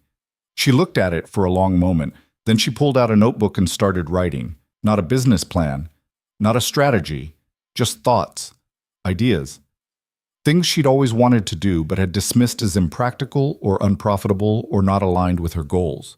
Start a foundation for single parents. Fund small businesses that banks wouldn't touch. Create scholarships for kids like Sophie who had potential but no resources. Teach business skills to people who wanted to escape poverty.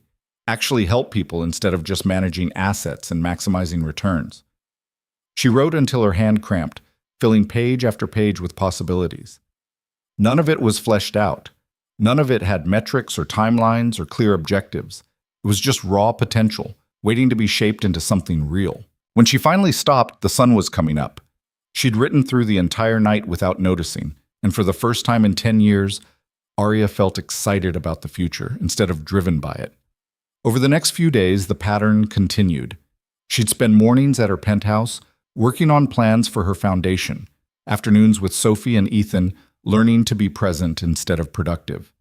Evenings reflecting on what she was building and why it mattered. The business world gradually stopped calling. The news cycle moved on to the next scandal. Arya Bennett, former CEO, became yesterday's news, and she found she didn't miss it at all. Saturday came, and with it, another soccer game.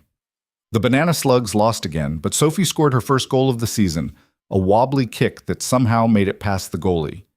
The celebration was disproportionate to the achievement, but that was part of the charm. Jennifer approached Arya during halftime, her expression somewhere between curiosity and respect. I owe you an apology, she said. I was gossiping about you, about Ethan, making assumptions. It's fine. It's not, really. I've been thinking about what you said, about how you don't need an angle to care about people, and I realized I've been treating everything like a transaction. What can people do for me? What can I do for them? She looked embarrassed. It's not a good look. Or, trust me, I understand. I've been doing the same thing for years. Arya watched Sophie celebrate with her team. But I'm learning there's another way. It's harder and scarier, and doesn't come with clear metrics of success. But it's also real in a way transactional relationships never are. Is that why you're here? Instead of rebuilding your empire or whatever billionaires do when they lose companies? I'm here because a 7-year-old girl drew me a picture and reminded me that broken things can be fixed if you let people help. Arya smiled. And because these cookies, she held up the sad excuse for baked goods that Sophie had insisted on bringing as team snacks, matter more than any board meeting I've ever attended. Jennifer looked at the cookies, then at Arya, then laughed. You're not what I expected. Good. I'm trying not to be what anyone expects, including myself. After the game, Ethan suggested they all go to the park. Not for any particular reason, just to enjoy the day. They spread a blanket under a tree and ate the sandwiches Ethan had packed, Sophie running off periodically to chase butterflies or examine interesting rocks. "She's happy," Arya observed. "She is," Ethan agreed. "You're good for her, for both of us." "I'm not trying to be anything. I'm just showing up." "Exactly." He looked at her seriously. "Can I ask you something?" "Always." "What are you going to do? Long term, I mean. You can't just make cookies and watch soccer forever." "Why not?" "Because you're brilliant, driven. You're going to need more than this eventually." Arya thought about the pages of notes in her penthouse, the foundation taking shape in her mind. "I'm starting something new, a foundation to help single parents and small businesses, people who need capital and support but can't get it through traditional channels." "That sounds amazing." "It sounds terrifying. I have no idea how to run a nonprofit. I've only ever focused on profit." She picked at the grass. "But I keep thinking about what Sophie said, about helping people not needing to be complicated. And I realized I can use everything I learned building companies to help people build lives instead." "When do you start?" "I already have. I filed the paperwork yesterday, hired a lawyer to handle the legal stuff, reached out to some people I trust to help me set it up right." She looked at him. "I'm calling it the Broken Wings Foundation." Ethan's eyes widened. "After Sophie's drawing. After the truth a 7-year-old saw that I'd been hiding from myself." Arya watched Sophie, who had found a dandelion and was making wishes as she blew the seeds into the wind. "We all have broken wings. We all need help healing. I spent my career breaking people down to build profits. Maybe I can spend the next part building people up instead. I think that's the best thing I've ever heard." They sat in comfortable silence, watching Sophie play. Other families spread around the park, living their ordinary Saturday lives. Kids on swings, dogs chasing balls, couples holding hands. All the small, unremarkable moments that made up a life. Sophie came running back, breathless and grass-stained. "Dad! Arya! Look what I found!" She held out her hands, revealing a smooth, stone-shaped vaguely like a heart. "It's perfect," she declared. "It's for you, Arya. For your collection." "I don't have a collection." "You do now. Every good collection starts with one special thing." Sophie pressed the stone into Arya's hand. "This is your first one. You have to keep it forever and remember today." Arya looked at the stone. Just a rock, really, smoothed by water and time into an approximate heart shape. Nothing special to anyone else. Priceless to her. "I'll keep it forever," she promised. As afternoon faded into evening, they packed up and headed back to Ethan's house. Sophie fell asleep in the car, exhausted from the game and the park and the endless energy of being 7. Ethan carried her inside and up to bed while Arya waited in the living room. When he came back down, he found her looking at the wall of Sophie's drawings that had accumulated on the refrigerator. "She's talented," Arya said. "She is. Takes after her mom. Emma was an artist, nothing professional, just for love of it." He stood beside Arya, looking at his daughter's work. "She would have liked you, I think. Emma always saw people clearly, would have recognized you were struggling even when you were trying to hide it." "I'm not struggling anymore. Or I am, but in a different way, a better way." "Because you're building something that matters?" "Because I'm letting myself matter, period. Not for what I achieve or produce or accomplish, just for being human and flawed and trying my best." Ethan turned to face her fully. "Can I tell you something I've been afraid to say?" "Please." "I was terrified when you first showed up here. Not because of who you were, but because Sophie got attached so fast. She's lost so much already. I couldn't stand the thought of her losing someone else." He paused. "But watching you these past weeks, seeing you show up again and again, letting yourself be vulnerable and real and present, I'm not scared anymore." "What are you?" "Grateful. Hopeful. Maybe a little bit in awe of someone brave enough to blow up their entire life because a kid handed them a drawing." Arya felt her eyes sting. "I'm not brave. I'm terrified every day. Terrified I'll fall back into old patterns. Terrified I'll let you and Sophie down. Terrified I don't know how to be the person I'm trying to become. Being terrified and doing it anyway is exactly what bravery is." They stood there in the quiet house, the space between them charged with possibility. Arya thought about first nights and blind dates and sitting alone in expensive restaurants, about broken wings and wonky bookshelves and cookies that turned out bad but tasted perfect anyway. I need to go, she said softly. I know, but I'll be back. Tomorrow and the day after and every day you'll let me. Because this, she gestured at the house, at the evidence of life being lived, this is what matters. Not empires or achievements or proving anything to anyone. Just showing up for people who see you and let you see them back. We'll be here. She left before she could change her mind, before she could blur the lines between gratitude and something more complicated. She needed to be whole on her own before she could be part of something with others. But driving away, watching the house disappear in her mirror, Arya didn't feel alone. She felt connected. To Sophie and Ethan. To possibility. To the person she was becoming instead of the person she'd been. The foundation paperwork was approved 2 weeks later. Arya rented a small office. Nothing like her previous corner suite with city views, just a simple space with good light and room to grow. She hired a small team, people who believed in the mission more than the paycheck. Started reviewing applications from single parents who needed help getting businesses off the ground. The first grant she approved went to a woman named Maria, 34, raising 2 kids alone while trying to start a catering business. She had talent and drive, but no capital and no connections. The banks had laughed her out of their offices. Arya gave her $50,000, no strings attached. Just a belief that she'd use it well. Why? Maria asked, holding the check like it might disappear. You don't even know me. Because someone I know taught me that helping doesn't need to be complicated. You need help. I can provide it. That's enough. Word spread slowly at first, then faster. The Broken Wings Foundation became known as the place that actually gave people chances instead of lectures. Arya did interviews, telling her story honestly. The CEO who had everything and nothing. The foundation built from the rubble of a life that had collapsed under its own weight. Some people called it redemption. Arya called it learning to be human.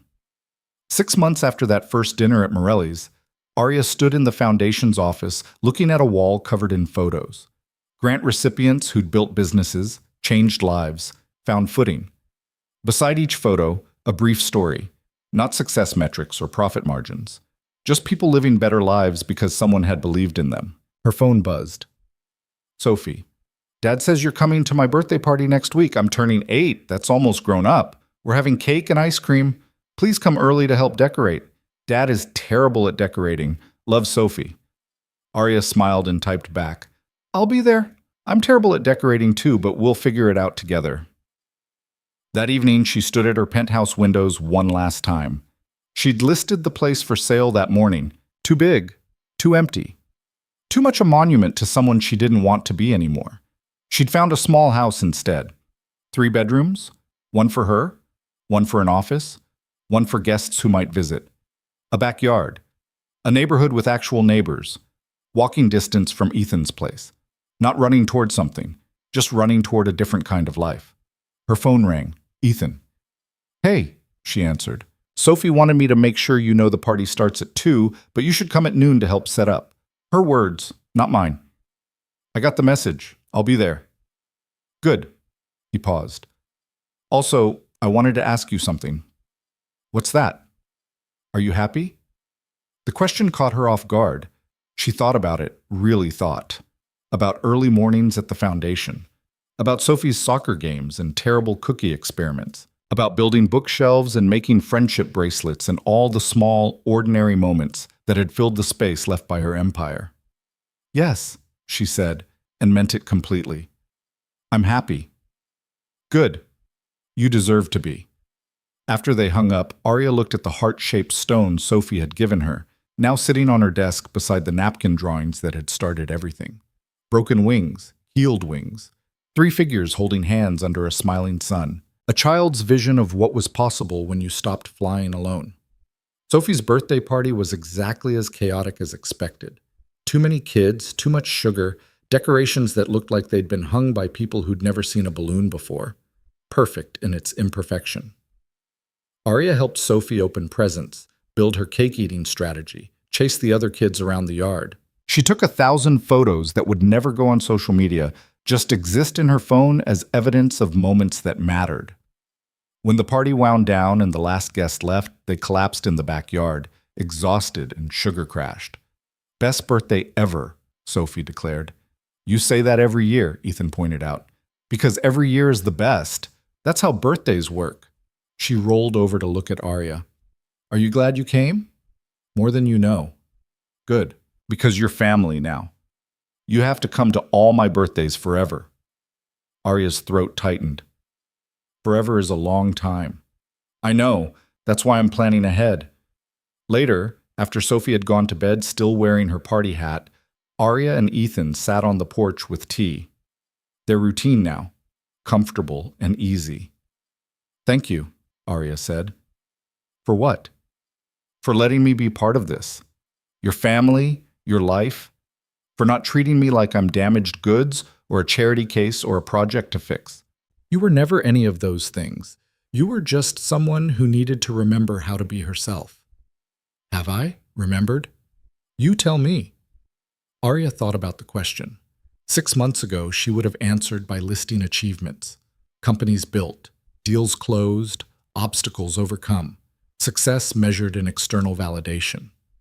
Now she thought about Sophie's laugh, about grants approved and lives changed, about wonky bookshelves and terrible cookies and all the beautiful imperfection of actually living instead of just achieving. "I think I'm starting to," she said. "Starting to understand that I don't have to be perfect or powerful or prove anything to anyone. I just have to show up, be present, let people see me and see them back. That's all any of us can do." They sat in silence, watching the night deepen. Arya thought about the person she'd been, driven, alone, successful, and hollow. Then she thought about who she was becoming, flawed, connected, building something that mattered for reasons that had nothing to do with profit. "I'm selling my penthouse," she said. "Yeah?" "Bought a house 3 blocks from here, smaller, more human-sized." Ethan smiled. "Sophie's going to be thrilled. She's been asking when you're moving to our neighborhood." "Well, now I can tell her soon." "Tell her. Is this permanent? You settling here, building your foundation, becoming part of the neighborhood?" Arya thought about it. "I don't know. I'm learning not to need everything mapped out 5 years in advance, but for now, for today, this is where I want to be. With people who matter, doing work that means something, building a life instead of an empire." "That sounds good. It feels good. Terrifying still some days. I catch myself wanting to fall into old patterns, measure success by numbers instead of impact. But then Sophie shows me another drawing, or you teach me how to build something with my hands, and I remember what actually matters." "Which is?" "Connection, showing up, letting broken wings heal instead of pretending they were never broken in the first place." Ethan reached over and squeezed her hand. Not romantic, just connected. "You're going to be okay, Arya Bennett." "I know, because I'm not alone anymore." She stayed a while longer, finishing her tea and talking about nothing important. Then she drove to her penthouse one of the last times, already mentally packing for the move to her new house, her new life, her new self. In the morning, she'd go to the foundation, review applications, approve grants, change lives not through acquisition and leverage, but through simple belief that people deserve chances. Tomorrow afternoon, she'd help Sophie with homework. Maybe start teaching her about business in ways that emphasized people over profit. Tomorrow evening, she'd have dinner with Ethan and Sophie, their routine now as natural as breathing. And somewhere in all those tomorrows, Arya would continue becoming someone she actually liked instead of someone she'd been told she should be. Standing at her windows one last time, looking out at the city that had witnessed her rise and fall, Arya Bennett finally understood what Sophie had seen that first night in the restaurant. Broken wings weren't a tragedy. They were just proof that you'd tried to fly. And breaking wasn't failure. It was opportunity to rebuild differently, stronger, maybe, or softer, or just more honest about what wings were actually for. Not for flying alone above everyone else, but for lifting each other up, for showing up, for being human and flawed and perfectly imperfect together. The woman in Sophie's first drawing had wings that were shattered, fragments missing, damage that looked irreparable. The woman in Sophie's latest drawing had wings that were whole again, different from before, patched with care and help from others. Messy and weird, as Sophie had said, and that's what made them work. Arya pulled out the simple business card she'd given Ethan that first night. Just her name. No title. No company. Just Arya. She thought about the scared, lonely woman who'd sat in that restaurant waiting for someone who never came.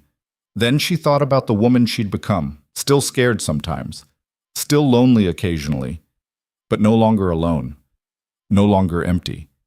Just human, trying her best, showing up for people who mattered, and somewhere along the way learning that was enough, more than enough.